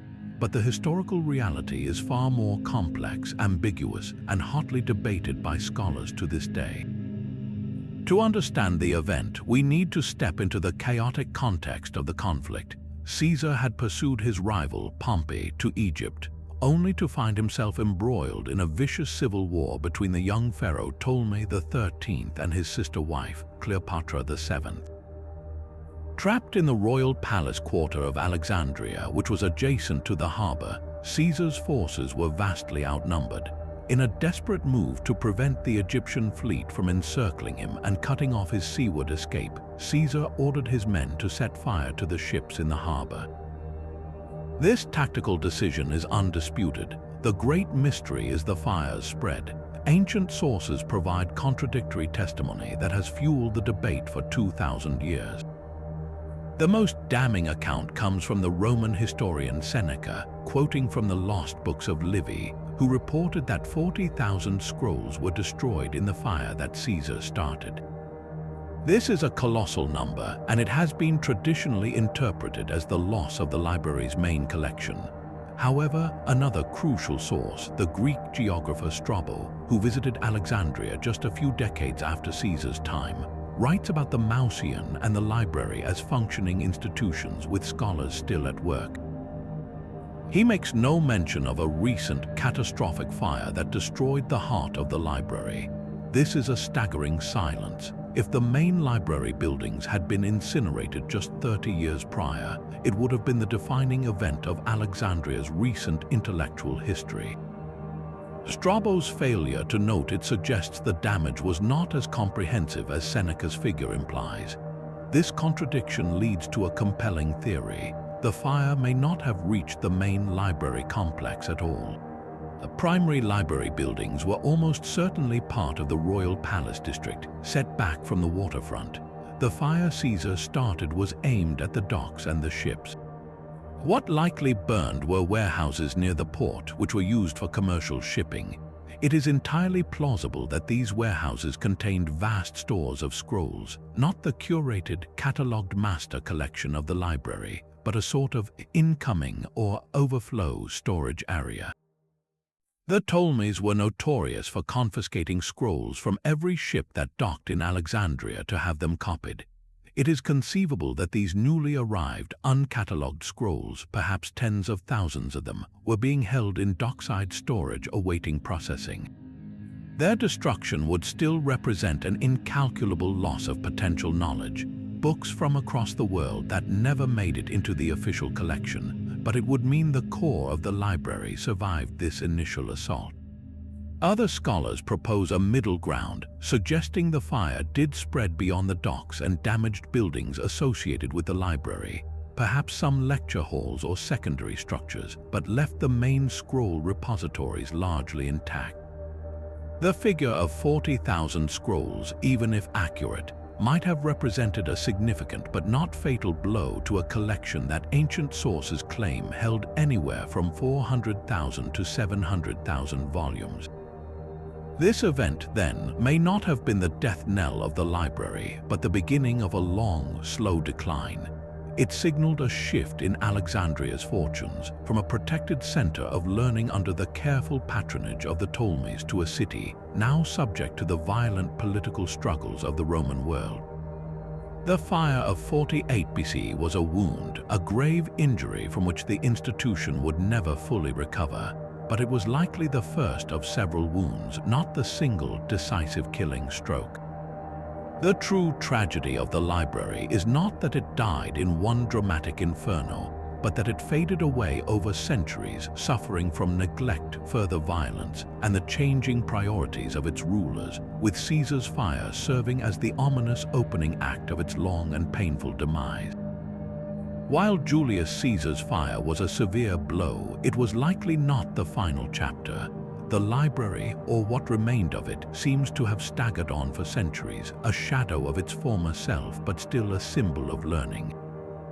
Its ultimate disappearance is shrouded in an even thicker fog of mystery, one entangled with the great religious transformations that swept across the ancient world. This brings us to a highly controversial and emotionally charged secret. Did rising religious fundamentalism, first Christian and later Muslim, deliver the final, fatal blow to the Library of Alexandria?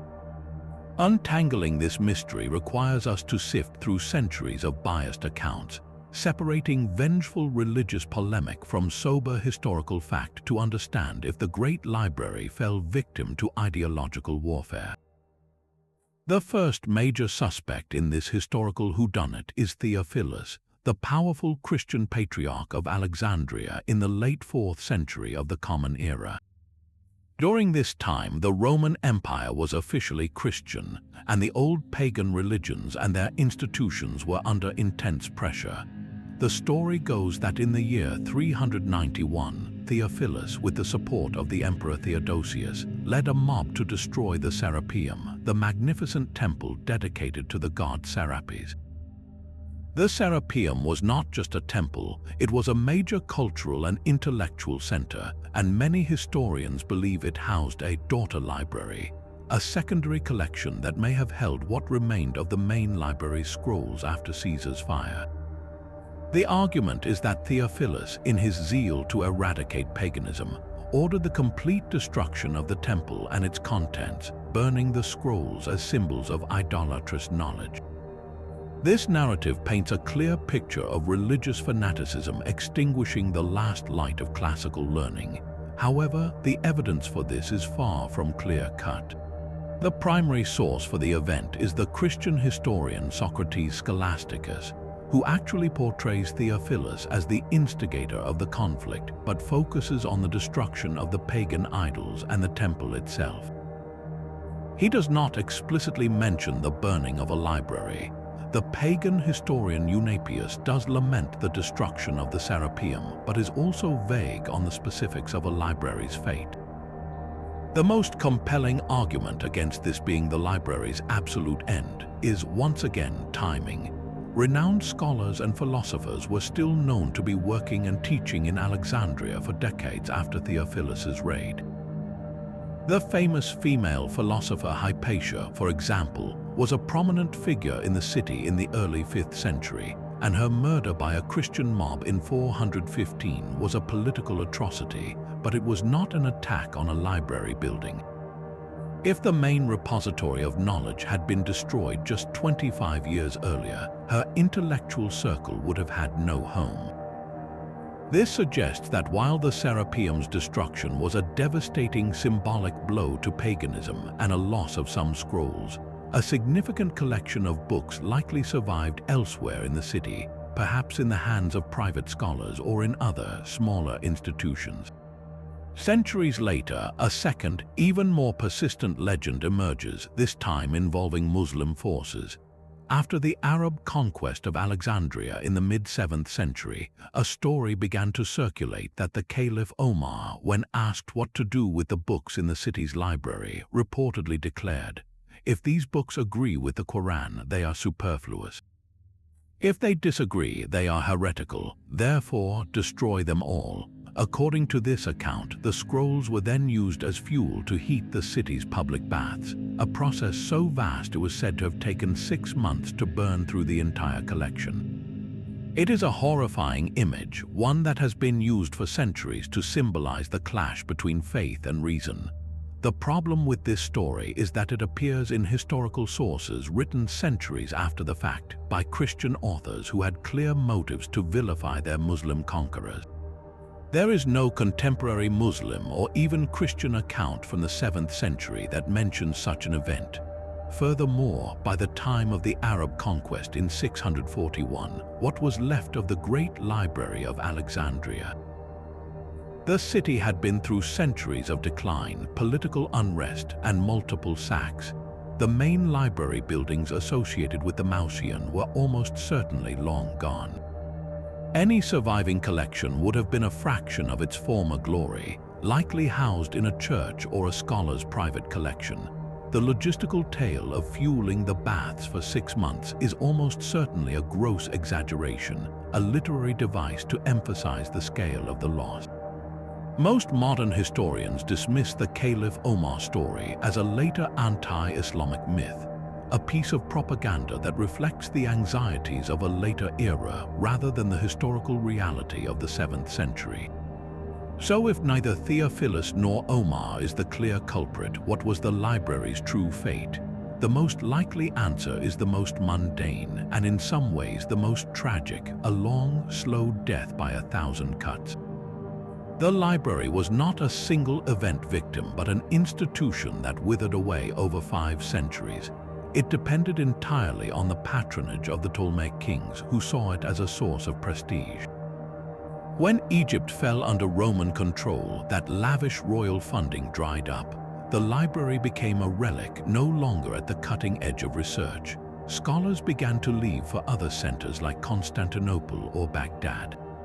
Scrolls made of fragile papyrus decayed over time without a dedicated, state-funded corps of scribes to recopy them.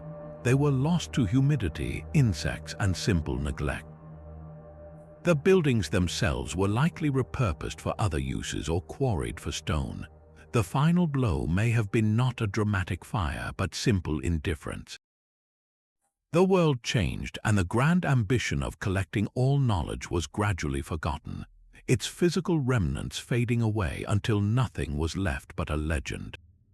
The real secret of its demise is that it was a slow-motion tragedy, a monument to the fragility of human institutions when the political will and cultural priority to sustain them simply vanished. Yet the idea of a single, monolithic library whose fate hinged on one catastrophic event is itself a simplification of Alexandria's complex intellectual landscape. This brings us to the crucial and often overlooked 16th secret, the existence of a second major library housed within the magnificent temple of Serapis, known as the Serapeum. Far from being a mere annex, the Serapeum may have functioned as a vast, duplicate library, a public-facing counterpart to the more exclusive royal library within the palace grounds. The mystery surrounding its specific collections and its ultimate destruction adds yet another intricate layer to the puzzle of what was lost and when. Understanding the Serapeum's role requires us to appreciate the political and religious genius behind its creation. The god Serapis was a deliberate invention of the early Ptolemies, a hybrid deity crafted to unite their Greek and Egyptian subjects. He combined aspects of the Egyptian gods Osiris and Apis with the appearance and attributes of Greek gods like Zeus and Hades. The Serapeum temple, therefore, was more than a place of worship. It was a symbol of the Ptolemaic dynasty's power and their vision of a unified kingdom. Establishing a major library within this temple was a masterstroke. It made a significant portion of the city's knowledge accessible to a wider, more diverse audience, scholars, merchants, and citizens who may not have had direct access to the privileged confines of the royal library in the Mausoleum. This daughter library was likely intended to democratize learning, reinforcing the idea that the Ptolemies were the beneficent patrons of all knowledge, both sacred and secular. So what unique treasures might this secondary library have held? While the royal library focused on amassing the definitive, authoritative versions of classical Greek texts for high-level scholarly research, the Serapeum's collection may have been more eclectic and specialized. It's plausible that it housed a greater proportion of works in Egyptian, containing the accumulated wisdom of the pharaonic priesthood's texts on local medicine, astronomy, architecture, and religious rituals that were thousands of years old. This would have been the perfect repository for the more esoteric knowledge, the papyri that detailed the intricate secrets of Egyptian temple life and indigenous science.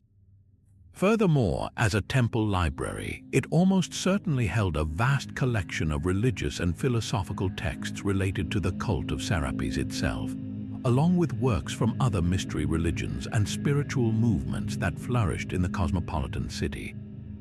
It might have served as the city's central archive for legal documents, civic records, and the works of local Alexandrian poets and thinkers whose fame never reached the international stature required for the main library's collection. The fate of the Serapeum Library is deeply entangled with the violent religious conflicts of the late 4th century. As we touched upon earlier, the Christian patriarch Theophilus, with imperial backing, orchestrated the destruction of the Serapeum in 391. The temple was seen as the strongest bastion of paganism in a city that was rapidly Christianizing. A zealous mob, likely incited by Theophilus, stormed the complex, toppling the colossal statue of Serapis and systematically demolishing the sacred precinct. While the primary goal was religious iconoclasm, the library housed within was undoubtedly caught in the maelstrom.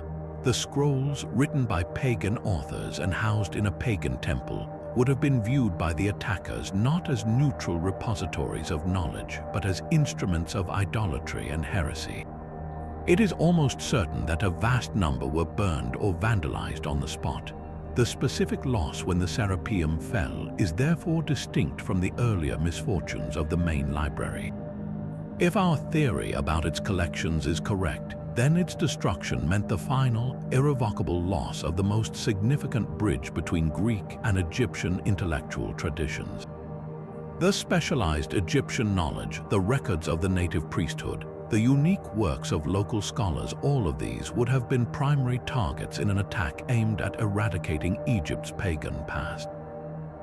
This was not just the loss of Aristotle or Homer for a second time.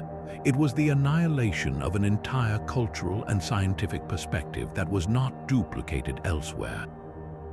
The burning of the Serapeum Library represents the brutal closing of a unique window into the soul of Hellenistic Egypt, ensuring that our understanding of that era would forever be filtered through a predominantly Greek and later Christian lens. The silence it created is the silence of a people's own voice, extinguished in the name of a new orthodoxy. Beyond the grand halls of mainstream philosophy and science, the Library of Alexandria almost certainly contained an entire wing of knowledge that walked the line between scholarship and the supernatural.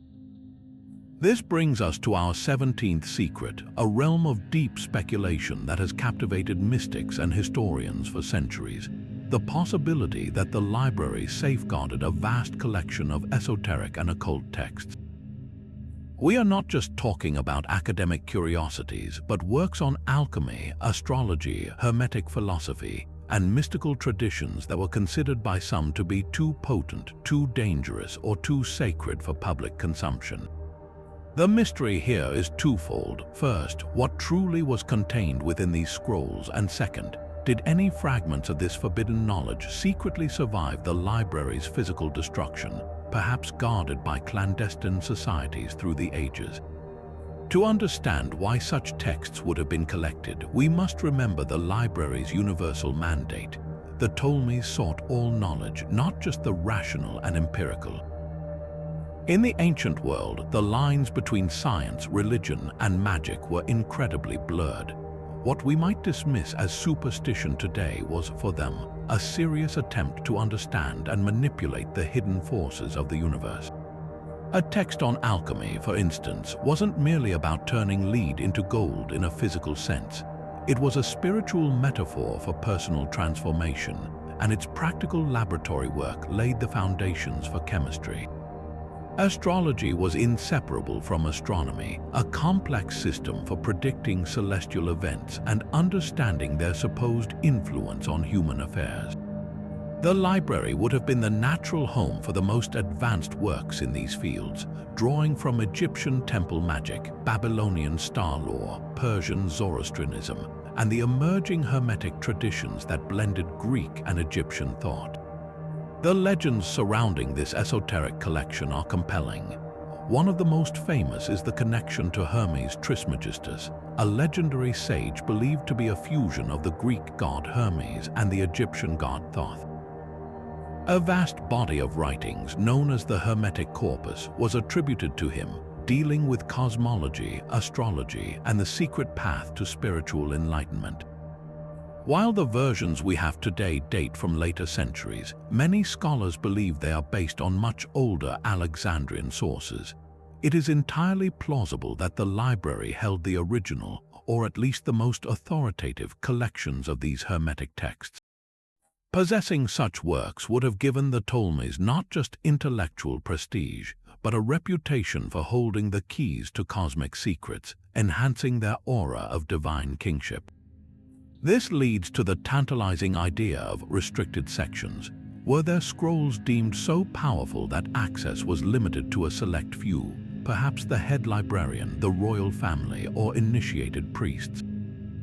Consider the lore of the Emerald Tablet, a foundational text of alchemy attributed to Hermes Trismegistus itself. Its cryptic maxim, "as above, so below," encapsulates a worldview of cosmic correspondence.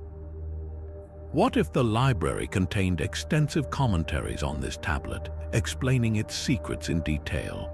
Or what about advanced geometrical and numerological texts from Pythagorean secret societies, which saw numbers as the divine language of creation?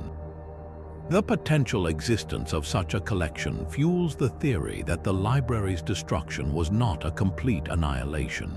Perhaps the most precious esoteric manuscripts were secretly removed and hidden before the final disasters struck. This is where the narrative intertwines with the shadowy history of secret societies. The idea that groups like the Knights Templar, the Rosicrucians, or earlier Gnostic sects somehow recovered lost Alexandrian knowledge is a staple of alternative history. The theory suggests that a continuous, underground stream of initiates preserved and transmitted this wisdom through the Dark Ages, eventually resurfacing during the Renaissance to fuel a rebirth of magic and science. While this is largely speculation without solid historical proof, it speaks to a profound human longing, the hope that such priceless knowledge could not have been utterly lost. The real mystery may be less about hidden cabals and more about the quiet, unrecorded work of individual scholars who, amidst the chaos of the library's decline, managed to salvage a few precious scrolls and carry them to safety, their contents slowly seeping into the intellectual bloodstream of other cultures, their origins forever forgotten. The enduring power of this secret lies in its challenge to our definition of knowledge itself. The loss of Aristotle's texts is a tragedy for philosophy. The loss of Herophilus's anatomical drawings is a tragedy for medicine. But the loss of the esoteric corpus is a tragedy for the human spirit's quest for transcendence. We are left to wonder if the library held the answers to questions we have since forgotten how to ask, not just how does the world work, but why does it work and what is our soul's place within it? The silence where those answers once resided is perhaps the most haunting echo of all. While we contemplate the hidden corridors of esoteric knowledge, our journey through the library's vanished shelves now takes us on a literal voyage to the very edges of the ancient world. This brings us to our 18th secret, a geographical mystery embodied by one of history's most daring explorers, Pytheas of Massalia. In the 4th century before the Common Era, this Greek merchant from what is now Marseille accomplished a journey that seems almost impossible for his time.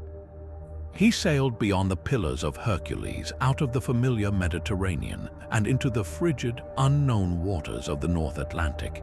His detailed account of this expedition, a work titled On the Ocean, is now completely lost. The crushing certainty is that the Library of Alexandria, in its relentless pursuit of global knowledge, would have secured a copy. The mystery that torments us is not just what Pytheas saw, but what other equally incredible travelogues, now utterly forgotten, were lost alongside his, erasing entire regions from the ancient map for centuries. Pytheas's journey was the ancient equivalent of a voyage to the moon. From the fragments of his work that survive in the writings of later, often skeptical geographers like Strabo, we can piece together a staggering itinerary.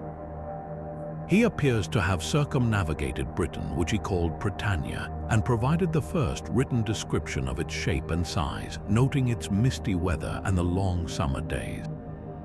He then ventured even farther north, reaching a land he named Thule, a place where the sea became a sluggish, congealed substance and the sun barely set in the summer. Most scholars believe Thule was probably Norway or perhaps Iceland. Pytheas described the midnight sun and the frozen ocean, phenomena that Mediterranean writers found so unbelievable they dismissed his entire account as a fabrication. He also reported on the amber-rich coasts of the Baltic Sea and observed the Celtic tribes of northern Europe. His work wasn't just a travel diary, it was a scientific document. He made early attempts to connect tides to the moon's influence and used complex astronomical observations to fix his latitude. The loss of his original, first-hand narrative is a catastrophe for historical geography, leaving us with only second-hand summaries from authors who thought he was a liar. Imagine the vivid details that were lost in the library's copy of On the Ocean. Pytheas would have described the customs of the people he met, their social structures, their religious beliefs, and their unique technologies. What did the Druids of Britain tell him about their understanding of the stars? How did he communicate with the inhabitants of Thule? His original text would have contained sketches of coastlines, notes on prevailing winds and currents, and descriptions of wildlife unknown to the Mediterranean world. This was not just a lost book, it was a lost data set, a comprehensive survey of northwestern Europe compiled centuries before the Roman conquest.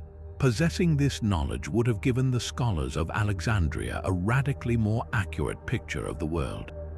It would have proven that the distant north was not a realm of monsters, as myth suggested, but a habitable land with its own sophisticated cultures. But here lies the deeper, more haunting mystery. Pytheas is the explorer we know about only because later writers, despite their skepticism, found his story too remarkable to ignore. How many other explorers, equally daring but less famous, undertook similar voyages and wrote accounts that were acquired by the library but never cited by any surviving author? The agents of the Ptolemies were scouring the known world for books. It is entirely plausible that they obtained the journals of Phoenician sailors who had ventured down the entire west coast of Africa, or Carthaginian captains who may have sailed to the Azores or even beyond. A single scroll describing a journey to a lush, uninhabited land across the Western Ocean would have been a treasure beyond measure. The library was the one institution that would have preserved such an account, even if contemporary geographers dismissed it as fantasy. Its destruction meant that the entire archive of fringe exploration, the reports that challenged the boundaries of the known world, was wiped out. The consequence of this loss was a geographical regression. For centuries after Pythias, the map of the world effectively shrank. Roman geographers, relying on more conservative sources, often placed Thule back into the realm of legend. The detailed, empirical knowledge of the North Atlantic that Pythias provided was forgotten, replaced by vague and fearful myths. When the Vikings began their explorations 1,000 years later, they were sailing into what was, for the rest of Europe, a complete void. The loss of Pythias on the ocean and the countless other travelogues it represents symbolizes a profound truth about the library's destruction. It didn't just destroy past knowledge, it severely hampered future discovery. It forced every generation to start from scratch, to relearn through perilous trial and error what had already been carefully documented and stored away in Alexandria, waiting for a world ready to believe in a wider, stranger, and more wonderful planet. Now consider the mind of Archimedes, a genius who famously studied in Alexandria and whose most important works were sent there for safekeeping. While we are fortunate to have some copies of his treatises that survived through other channels, we are confronted with our 19th secret, the tragic loss of his original manuscripts. These were not just clean copies, they were the scrolls containing his own hand-drawn diagrams, his personal annotations in the margins, and the precise geometrical proofs as he first conceived them. The mystery is not merely that we lost the physical objects, but that we lost the unfiltered brilliance of his thought process, the subtle nuances that may have been simplified, misinterpreted, or entirely omitted by the scribes who copied his work centuries later. Think about his famous war machines, the inventions used to defend his hometown of Syracuse against the Roman siege. Historical accounts describe fantastic clawed cranes that could lift enemy ships out of the water and dash them against the rocks, and massive catapults with unprecedented range and power. The copies of his works that survived focus largely on pure mathematics and theory. The original designs he sent to Alexandria, however, might have included detailed engineering schematics for these very machines, specific ratios for pulley systems, exact measurements for torsion springs, and material specifications that turned abstract principles into terrifying reality. A later copyist, perhaps more interested in geometry than mechanics, might have seen these practical diagrams as incidental and left them out. The loss of these originals means we are left with legendary stories, but we lack the blueprints that would prove their exact feasibility and reveal the full extent of his mechanical ingenuity. Then there is the Archimedes screw, a deceptively simple device for lifting water that is still in use today. The basic principle is well understood, but what if his original manuscript contained calculations and diagrams for screws of vastly different scales, optimized for specific flow rates or lift heights? Perhaps he had designs for miniature screws for irrigation and colossal versions for draining entire ship docks or mines. His personal notes might have explored the efficiency limits of the device or documented failed experiments that were just as instructive as his successes. These are the kind of practical insights that often get stripped away when theoretical works are copied and recopied by scholars who prioritize elegant proofs over messy, applied engineering. The original scroll would have shown us Archimedes not just as a theoretical physicist, but as a hands-on inventor solving real-world problems. This leads us to the most controversial and captivating of all his inventions, the legendary heat ray. The story goes that Archimedes used an array of polished bronze shields to focus sunlight onto the Roman fleet, setting the ships on fire. Many historians dismiss this as a later myth, a folktale exaggerating his genius. But what if the truth was more nuanced, and the secret was contained in those original Alexandrian manuscripts? Imagine a page where Archimedes had sketched out the precise parabolic curvature needed for the mirrors, accompanied by calculations about the focal length and the intensity of concentrated solar energy.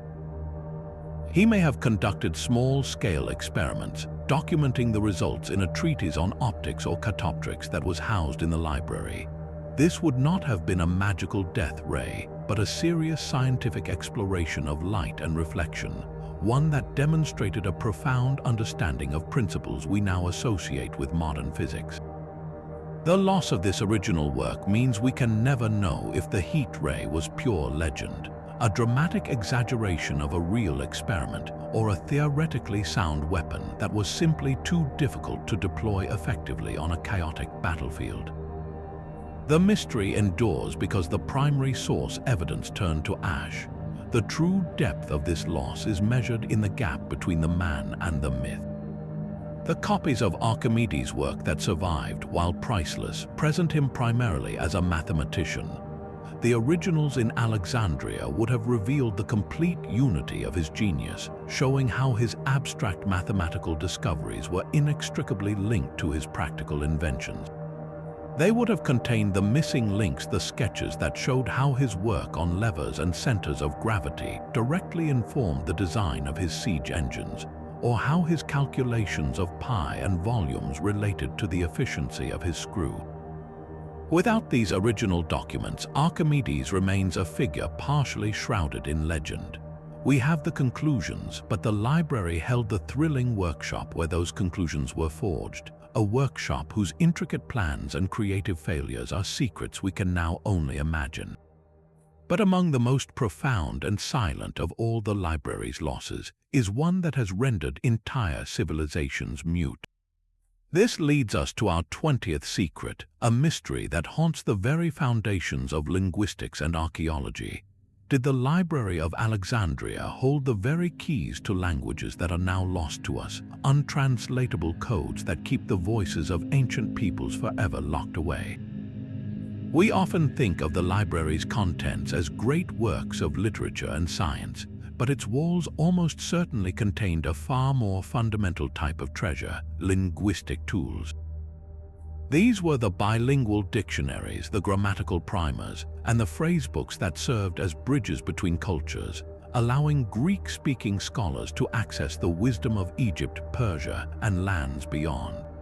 The terrifying possibility is that among these were guides to languages that have since fallen into complete silence, languages like Etruscan or Minoan Linear A. The loss of these linguistic Rosetta Stones is a catastrophe that has effectively sealed the tombs of entire civilizations, leaving us to guess at their histories, their beliefs, and their very identities. To grasp the magnitude of this loss, consider the famous Rosetta Stone itself. That dark slab of granodiorite discovered in 1799 was the key that finally unlocked ancient Egyptian hieroglyphs for the modern world.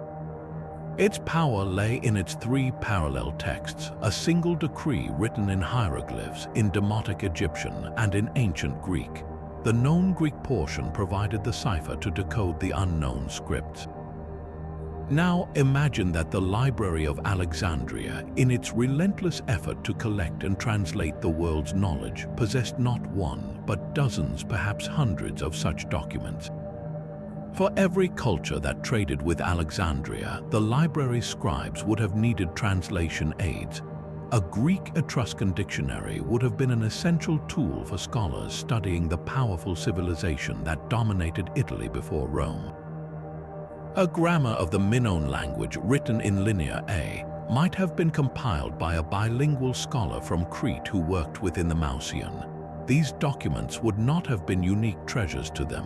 They would have been practical, working tools, as commonplace as a Spanish-English dictionary is today. Their value was entirely functional, which makes their disappearance all the more tragic, because no one would have thought to make hundreds of copies to preserve them. They existed to serve an immediate purpose, and when that purpose faded, they were likely among the most vulnerable scrolls to decay or be discarded. The case of the Etruscan language is a perfect example of this silent disaster. The Etruscans were a highly advanced people who profoundly influenced early Roman culture, from architecture to religion. We have over 13,000 Etruscan inscriptions, many on well-preserved tombs and artifacts. We can sound out the words, we understand their alphabet, but we cannot comprehend the meaning of most of their vocabulary. It is a language isolate, unrelated to its Indo-European neighbors, and without a substantial bilingual text, it remains largely a mystery. The library, a hub of Mediterranean trade and scholarship, almost certainly had direct contact with Etruscan merchants and intellectuals. It is almost unthinkable that they did not acquire Etruscan texts or create basic translation guides. A single, modest scroll, a Greek-Etruscan glossary of common terms for trade goods, gods, or family relationships, would be enough for modern linguists to finally crack the code. That scroll is gone, and with it, the Etruscans' own story told in their own words. We are left with the Roman interpretation of who they were, a second-hand account from their eventual conquerors. Then there is the even older and more enigmatic script, Minoan Linear A, used on Crete and other Aegean islands during the Bronze Age. It predates the Greek-influenced Linear B script. We can decipher Linear B because it records an early form of Greek, but Linear records a language that is completely unknown, potentially unrelated to any other language family we recognize. What secrets does it hold? The Minoans were a magnificent, sophisticated maritime power, their palace at Knossos a labyrinth of artistic and architectural wonder. Were they the ancestors of later Greek peoples or a completely distinct population that vanished? Their texts, likely dealing with administration, trade, and religion, would tell us. A single bilingual text or a Greek scholar's notebook comparing Minoan and Greek vocabulary would have been a bridge across a 3,500-year gap. The Library of Alexandria was the one institution in the ancient world that had both the resources and the motivation to create and preserve such a bridge. Its destruction didn't just burn a dictionary, it burned the only known map to a lost world, leaving the voice of the Minoans as nothing more than elegant but meaningless symbols on clay tablets. This linguistic black hole extends far beyond the Mediterranean. The library's agents reached into Persia, India, and possibly even farther. What about the languages of the Indus Valley civilization, which also left behind undeciphered scripts? What about the native languages of North Africa that existed before the spread of Arabic?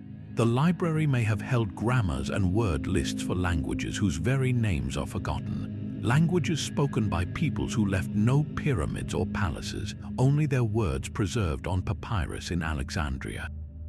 The loss of these linguistic tools means we have not only lost the great books of the ancient world, we have lost the very means to understand the daily lives, the laws, the poetry, and the thoughts of countless ordinary people. It is the difference between losing Shakespeare's plays and losing the entire English language itself. The library was the memory bank of human communication, and its destruction created a global aphasia, a forgetting so profound that we cannot even name all the voices that have been silenced. The mystery of these lost languages is perhaps the most poignant of all, because it is a silence within a silence, an echo of cultures that we know existed but can no longer hear. This brings us to a foundational mystery that strikes at the very heart of the library's legend. Just how vast was this collection at the peak of its glory? The ancient sources present us with a bewildering puzzle, offering numbers that range from a substantial 40,000 to an almost unimaginable 700,000 scrolls. Why is there such a staggering discrepancy? The answer lies not in simple exaggeration, but in the complex and often ambiguous way knowledge was recorded, stored, and counted in the ancient world. Unraveling this numerical mystery is critical because the final number we settle upon isn't just a statistic. It is the most direct measure of the scale of the catastrophe that followed. To understand the confusion, we must first step into the shoes of an ancient librarian. A scroll was not equivalent to a modern book. A single literary work like Homer's Iliad would fill multiple scrolls. A major historical study or a scientific treatise by Aristotle could span a dozen or more. Now consider the library's acquisition policy. They weren't just collecting one definitive copy of a work, they were trying to gather every version. They wanted the Athenian copy of a play, the Spartan copy, the version from a colony in Sicily, and the copy that had been annotated by a famous philosopher. Each of these variants was a separate scroll, counted individually in the inventory. So was the library's collection measured by the number of unique works, or by the total number of physical scrolls, including all the duplicates and variants. This fundamental accounting difference is likely the primary reason for the vast gap in the numbers we've inherited. The lower figure, around 40,000 scrolls, often comes from sources like the Roman writer Seneca, who reported that loss in the fire associated with Julius Caesar. Some historians suggest this number might represent the core collection of core Greek literature and science, the essential canon of masterworks that defined a learned library. This would be the equivalent of a modern university library's main reference collection, a curated set of the most important texts. If this was the case, 40,000 scrolls would still represent an enormous and formidable repository of knowledge, the labor of generations of scholars and scribes. On the other end of the spectrum, the truly colossal figures, like the 500,000 or 700,000 scrolls mentioned by later Greek and Arab historians, likely represent the grand total of all physical objects in the library's possession.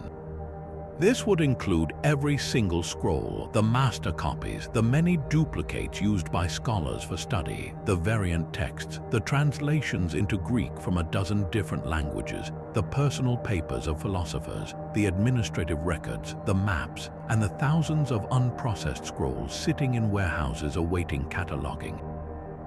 This number reflects the Ptolemy's voracious, almost obsessive goal of universal acquisition. It portrays the library not as a quiet study hall, but as a frantic, bustling archive, a giant intellectual sorting facility where knowledge from the entire known world poured in faster than it could possibly be organized. The true number probably lies somewhere in between, but leaning towards the higher estimates. When the library was functioning fully under the early Ptolemies, it maintained a permanent staff of scribes whose sole job was to copy scrolls. The very act of copying created more scrolls to be counted. Furthermore, the library was not a static entity. It was a growing, living organism. At its zenith, it's entirely plausible that the main library and the subsidiary Serapeum library together housed well over 200,000 individual scrolls. This figure encompasses the entirety of the enterprise, the great works, the minor commentaries, the geographical charts, the scientific observations, and the vast sea of unique variants. And this is why the debate over the number is so much more than an academic exercise. That final number, whether it is 100,000 or 500,000, is the clearest quantification of the loss we suffered. Each scroll was not merely an object, it was a vessel for a unique idea, a story, an observation, or a discovery. A library of 200,000 scrolls did not just contain 200,000 facts, it contained entire worlds of thought, intricate systems of knowledge, and the cumulative intellectual heritage of centuries. The destruction of the Library of Alexandria was not the burning of a building. It was the deletion of a significant percentage of the human record up to that point in history. The great numbers mystery forces us to stare into that void and attempt to comprehend an absence so vast that its true dimensions may, like the library itself, be forever beyond our full comprehension.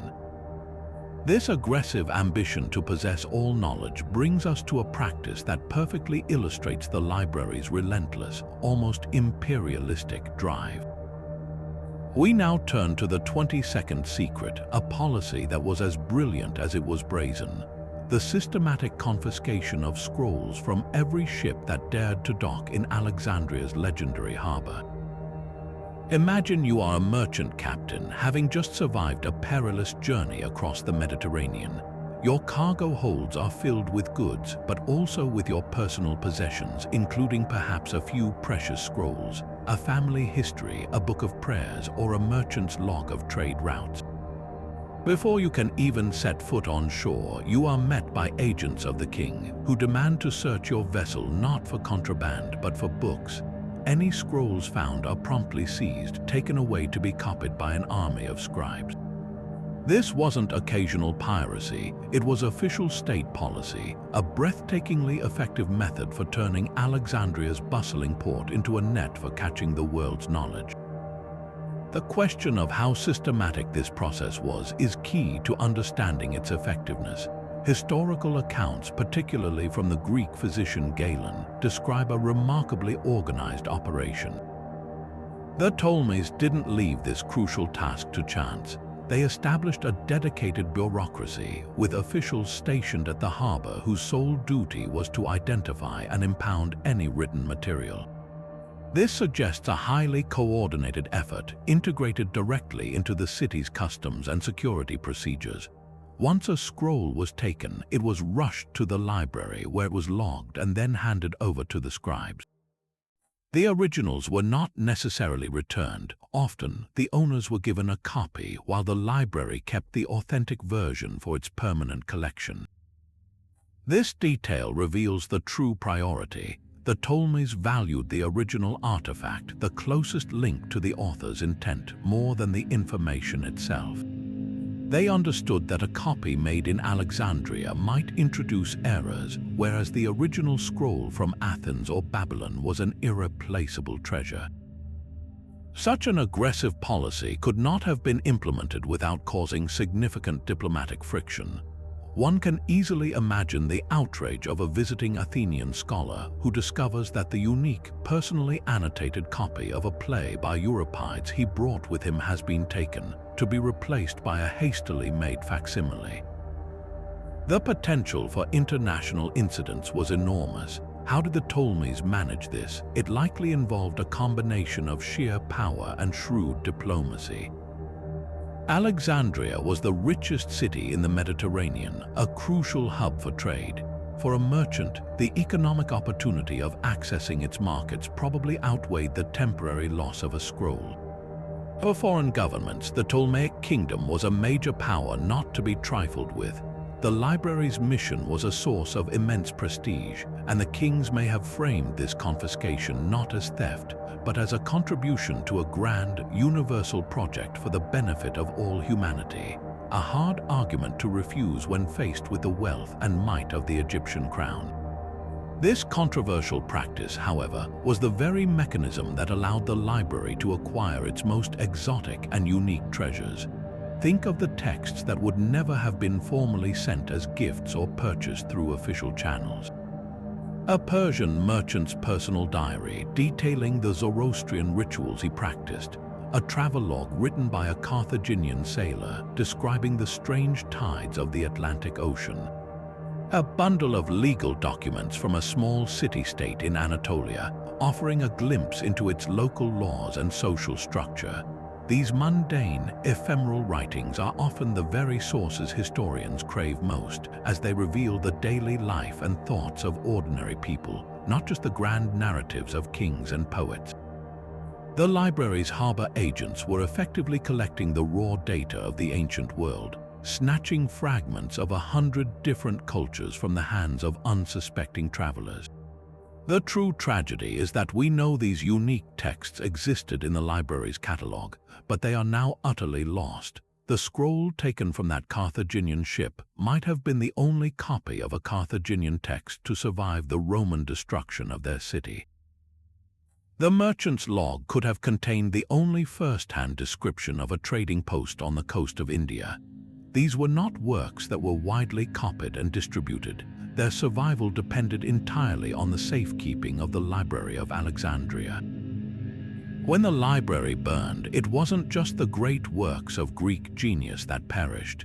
It was the whispered secrets of 100 different peoples, the informal records, the personal accounts, the unique perspectives that provided color and depth to the ancient world. The harbor seizure policy ensured the library's collection was unimaginably diverse, but it also meant that when the end came, the loss was correspondingly comprehensive, silencing a chorus of voices we can now only dimly perceive through the silence they left behind. While we rightly celebrate the mathematical genius of Greeks like Euclid and Archimedes, our focus on their legacy can obscure an even older and equally sophisticated world of numbers. The Library of Alexandria, in its quest for universal knowledge, would not have limited itself to Greek texts. It almost certainly voraciously collected the mathematical treasures of the great civilizations that preceded and surrounded Greece, particularly Babylon and Egypt. This leads us to our 23rd secret, a quiet but profound loss that has distorted our understanding of mathematical history itself. What advanced theorems and calculation methods from these cultures, which in many areas surpassed early Greek mathematics, were absorbed into the library's collection only to be permanently erased, leaving us with a skewed and incomplete narrative of intellectual progress? Consider the Babylonians, a civilization that, over 3,000 years ago, developed a mathematical system of breathtaking power and elegance, using a base 60 or sexagesimal system. The reason we still have 60 seconds in a minute and 60 minutes in an hour, they performed calculations with a fluency that would not be matched in Europe for millennia. Their clay tablets reveal that they had perfected algorithms for solving quadratic equations, a concept formalized in the West only in the Renaissance. They compiled extensive tables for multiplication, reciprocals, and even exponents, which they used for complex financial and astronomical computations. Most astonishingly, they possessed a deep understanding of what we now call Pythagorean triples, sets of three whole numbers that satisfy the famous theorem, a 2 plus b2 equals c2. A tablet known as Plimpton 322, dating from around 1800 before the Common Era, contains a list of such triples, demonstrating that the Babylonians understood the principle over 1,000 years before Pythagoras was born. The library would have housed Greek translations of these Babylonian methods, treatises that showed the true origins of ideas later claimed by Greek thinkers. The loss of these texts means we see Pythagoras as a singular genius, when in fact he was likely the beneficiary of knowledge that had been circulating for centuries. The case of ancient Egypt is equally compelling, though its mathematical achievements are often overshadowed by its monumental architecture. The Greeks, including Herodotus, openly expressed their admiration for Egyptian geometry, seeing it as a land of ancient wisdom. The Egyptians had developed sophisticated techniques for calculating areas, volumes, and slopes, essential for constructing their pyramids and temples. The Rhind mathematical papyrus, for instance, is a practical handbook filled with problems on distributing bread and beer among workers, calculating the volume of cylindrical granaries, and dealing with fractions. While often framed as mere practical arithmetic, these problems required abstract geometrical thinking. The library would have possessed copies of such papyri, alongside more theoretical commentaries written by Greek scholars who studied them. What insights into three-dimensional geometry, necessary for cutting and placing massive stone blocks with such precision, were contained in texts that are now lost. The Greeks may have formalized and axiomatized this knowledge, but the foundational, applied genius was Egyptian. The library's collection would have preserved that lineage, showing mathematics as a cumulative, cross-cultural endeavor rather than a purely Greek invention. The true depth of this mystery lies in the possibility of completely independent mathematical traditions that were lost. What unique problem-solving approaches did the Egyptians or Babylonians develop that the Greeks did not adopt or later forgot? Babylonian algebra, for example, was primarily algorithmic. They had step-by-step procedures for finding solutions. Greek mathematics, by contrast, became heavily focused on geometric proof and deductive logic. It is possible that the library held Babylonian texts presenting elegant algebraic solutions to problems that later Greek mathematicians tackled with more cumbersome geometric methods. A scholar in Alexandria with access to both traditions could have synthesized them, potentially leading to the development of a more symbolic algebra 2,000 years earlier. But without those original Babylonian sources to inspire them, the Greek path became the only path, and a whole branch of mathematical thought may have withered away in the library's ashes. This loss has created a historical blind spot, forcing us to piece together the history of mathematics from fragments and inferences. We must rely on a handful of surviving clay tablets and papyri, often damaged and always rare, to understand civilizations that lasted for millennia. The Library of Alexandria would have held the comprehensive records, the master copies of key texts, and the comparative studies written by its own scholars. It was the one place where a person could study the geometric theorems of Euclid side by side with the Egyptian manuals that inspired him, and the Babylonian algebraic tables that provided numerical solutions to his geometric problems. The destruction of this comparative archive didn't just burn individual scrolls, it burned the connective tissue between these great mathematical cultures.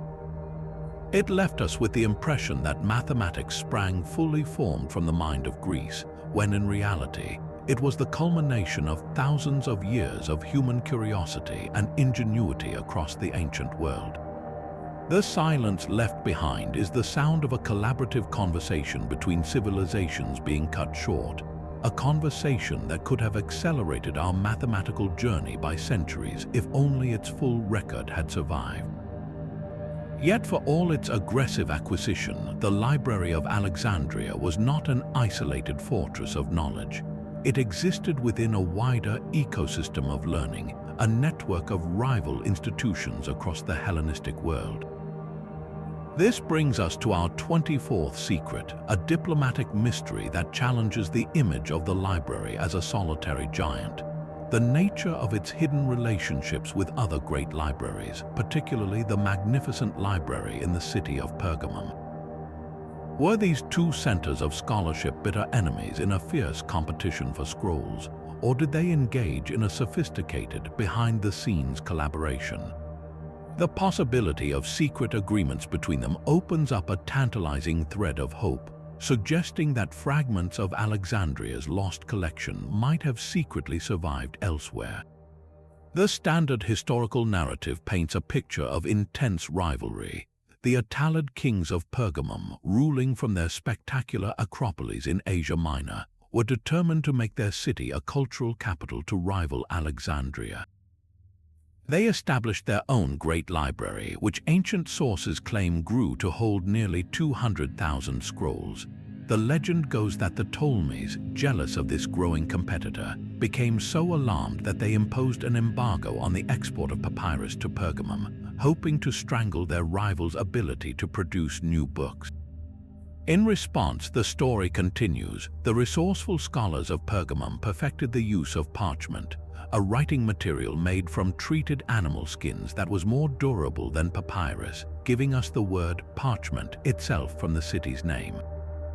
This tale of economic warfare certainly fits the theme of a cutthroat battle for intellectual supremacy. But what if this story of outright hostility is incomplete? Rival nations often maintain channels of communication even during periods of conflict. It is entirely plausible that beneath the public posturing, the librarians of Alexandria and Pergamum maintained a professional correspondence. They were, after all, part of the same small, elite international community of scholars. They would have recognized their shared mission to preserve knowledge even as they competed for prestige. The real mystery is whether this professional respect ever solidified into formal or informal agreements. Did the chief librarians, perhaps through trusted intermediaries, arrange for the exchange of certain texts? Could there have been a quiet understanding that if one library acquired a unique, incredibly valuable manuscript, a certified copy would be sent to the other, ensuring its survival against the many perils of the ancient world?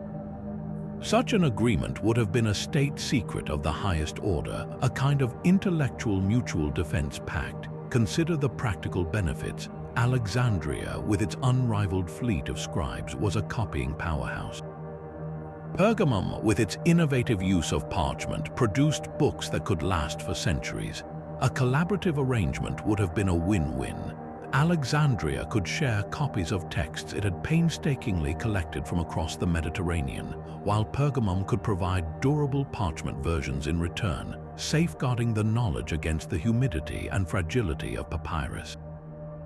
This would explain why the two libraries could grow so large and prestigious simultaneously.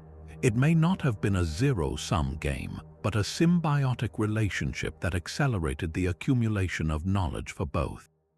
The papyrus embargo might even be reinterpreted not as an act of war, but as a negotiating tactic, a piece of economic leverage to force more favorable terms in their secret exchanges. This possibility leads to the most compelling question of all. If such agreements existed, could any traces of the Library of Alexandria's collection have survived the centuries within the walls of the Pergamum library? The historical record offers a faint, heartbreaking glimmer of hope. The library in Pergamum itself did not survive intact. Its contents were famously given by Mark Antony to Cleopatra as a gift, according to the historian Plutarch, and shipped back to Alexandria to replenish the shelves after Julius Caesar's fire. This ironic twist seemingly closes the door on this line of inquiry. However, the logistics of moving 200,000 scrolls are mind-boggling. It is far more likely that only a selection of the most valuable works made the journey.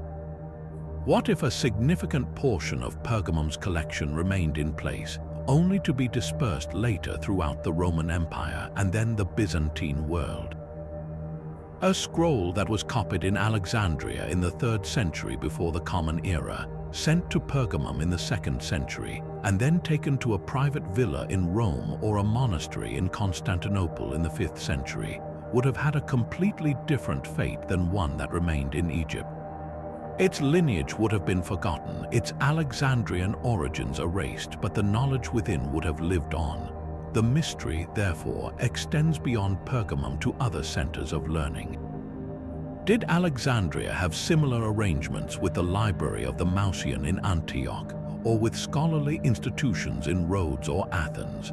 The survival of many classical texts today depends on medieval manuscript copies that can be traced back to Byzantine sources.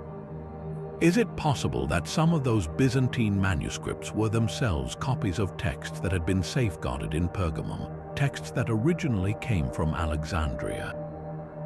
We will never know for certain, but the possibility adds a new dimension to the tragedy.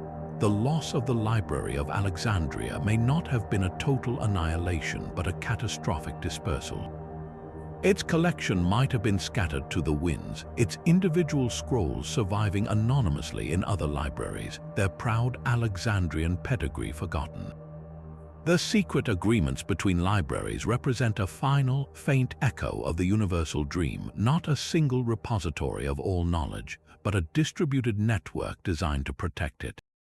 The silence that followed their dissolution is the sound of that network failing, leaving us to wonder if priceless fragments of the past are still sitting undiscovered on a dusty shelf, waiting for someone to recognize the ghost of Alexandria hiding in plain sight. And so we arrive at our final, ongoing secret, one that bridges the ancient past with the technology of the present.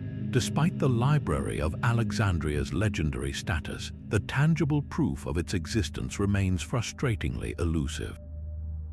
To this day, not a single stone has been definitively identified as belonging to the main library building. This absence is the core of a modern archaeological mystery, a detective story that pits historians and archaeologists against the relentless passage of time and the sprawling modern city of Alexandria itself. The question is not just what happened to the library, but where its physical remains could possibly be hiding, and whether a monumental discovery might still be waiting beneath our feet. There are several compelling theories to explain this profound absence, each with its own implications.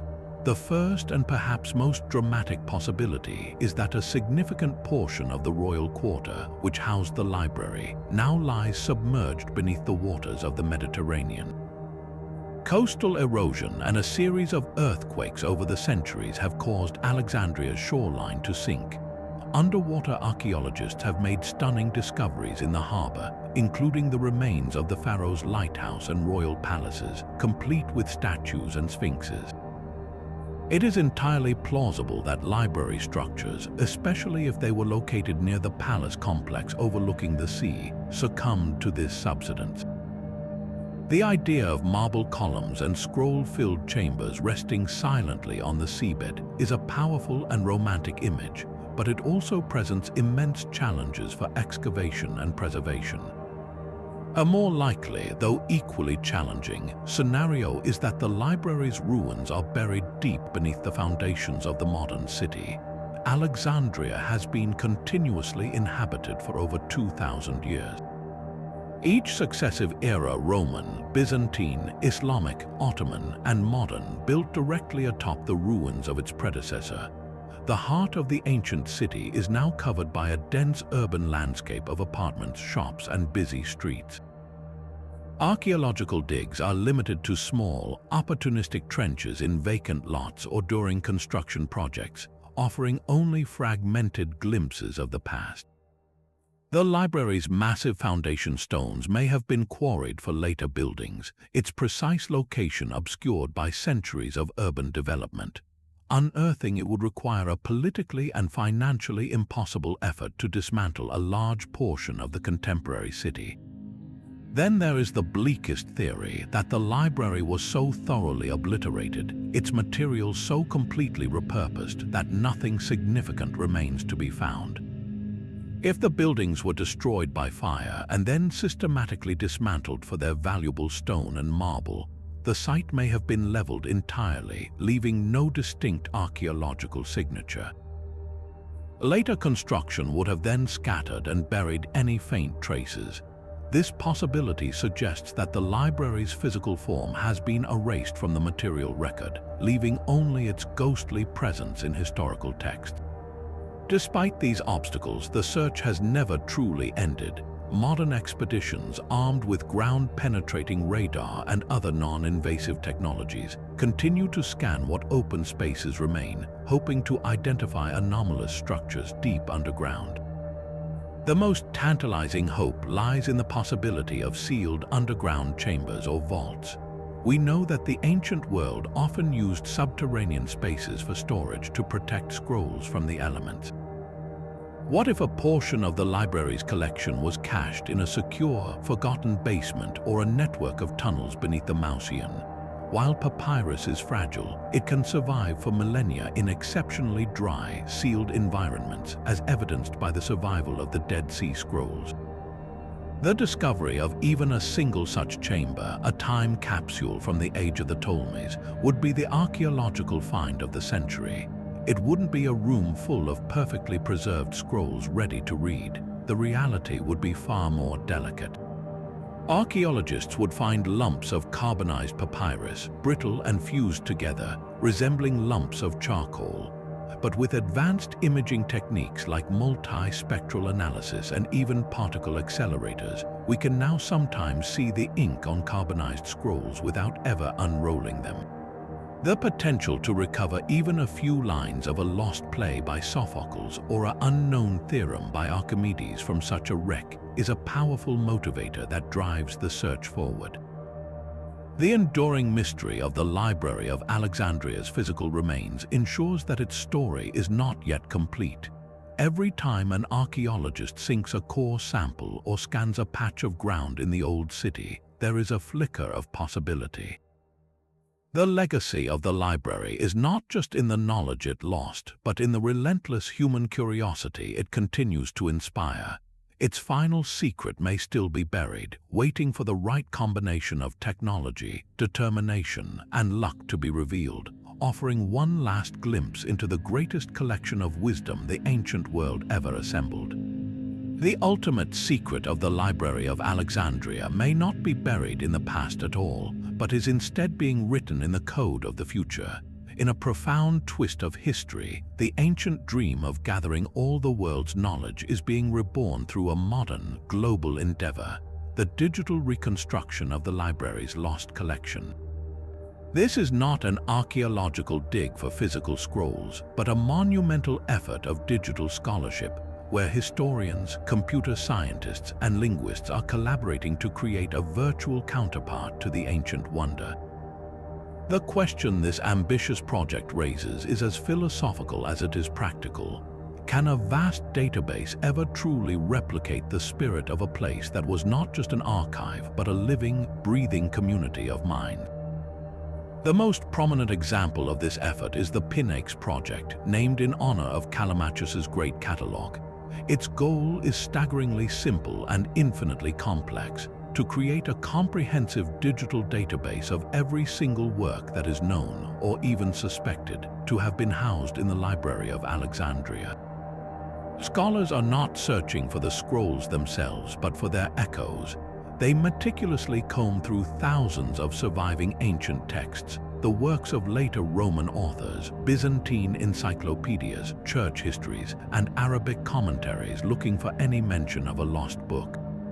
Every time a writer like Plutarch quotes a line from a play we no longer have, or a geographer like Strabo references a now vanished explorer's account, that reference is logged. Each of these fragments is like a single piece of a colossal, scattered jigsaw puzzle. The digital Pinakes aims to assemble these pieces, creating a ghostly outline of the library's collection by cataloging the absences themselves. It is a map of a vanished continent, drawn by studying the ripples it left in the historical record. This process relies heavily on the power of digital networks to connect disparate pieces of information. A scholar in Cairo might input a reference to a lost medical text from an Arabic manuscript. A classicist in Oxford could cross-reference that with a mention in a recently digitized Greek papyrus fragment. Advanced algorithms can then help identify patterns, suggesting connections between texts that a single researcher might miss. This collaborative, global effort is, in a way, the modern equivalent of the Ptolemy's agents scouring the world for scrolls. Instead of ships docking in Alexandria, we have data packets flowing across the internet, all converging to rebuild the library in a new, ethereal form. The project is creating a dynamic, ever-expanding resource that can be updated with each new discovery or scholarly insight, something a physical library could never do. Yet, this ambitious undertaking forces us to confront a fundamental and haunting limitation. A digital entry for a lost play by Sophocles can tell us its title, its estimated date, the names of its characters gleaned from other sources, and perhaps a handful of surviving lines. But it cannot give us the play itself. The database can tell us that something existed, but it cannot restore the experience of reading it, the rhythm of its poetry, the development of its plot, or the power of its climax. We can know that Aeschylus wrote a tragedy called The Women of Aetna, written to celebrate the founding of a Sicilian city, but the digital record is a tombstone, not a resurrection. The unique magic of the original library was the physical presence of the complete text, the ability for a scholar to unroll a scroll and engage directly with the author's words. The digital reconstruction gives us the catalog, the metadata, but the library's soul, the actual content, remains irrevocably lost. This leads to the profound philosophical question at the heart of these efforts. Is a comprehensive catalog of losses a worthy tribute, or is it simply a more precise measurement of the void? Does knowing the exact title of 100,000 lost books bring us any closer to the knowledge they contain? In one sense, it deepens the tragedy by quantifying it with terrifying specificity. Yet, in another, it is an act of defiance. By meticulously documenting what was lost, we are refusing to let these works slip into complete oblivion. We are honoring the ambition of the library by using our own most advanced tools to reassemble its shadow. The digital Pinakes ensures that the memory of these works, however faint, is preserved and made accessible to everyone, fulfilling the Ptolemaic dream of democratizing knowledge on a scale they could never have imagined. The library's legacy, therefore, is no longer just a story of destruction, but an ongoing inspiration for humanity's relentless drive to preserve, to understand, and to connect. Its final secret is that its flame was not entirely extinguished. It has jumped mediums, flickering back to life in the silent, persistent glow of our computer screens. 25 secrets, and yet we have only just begun to scratch the surface of this profound absence. The story of the Library of Alexandria leaves us with an overwhelming sense of loss, a feeling that is almost impossible to quantify. We are not merely mourning the destruction of a building or the burning of scrolls. We are mourning the deletion of entire chapters from the human story, the silencing of countless voices, and the severing of intellectual lineages that could have dramatically altered the course of our civilization. The sheer scale of what might have been contained within its walls, the lost plays of Sophocles, the medical masterpieces of Herophilus, the engineering secrets of Ctesibius, the first-hand histories of Carthage and Persia, represents a void in our collective understanding that can never truly be filled.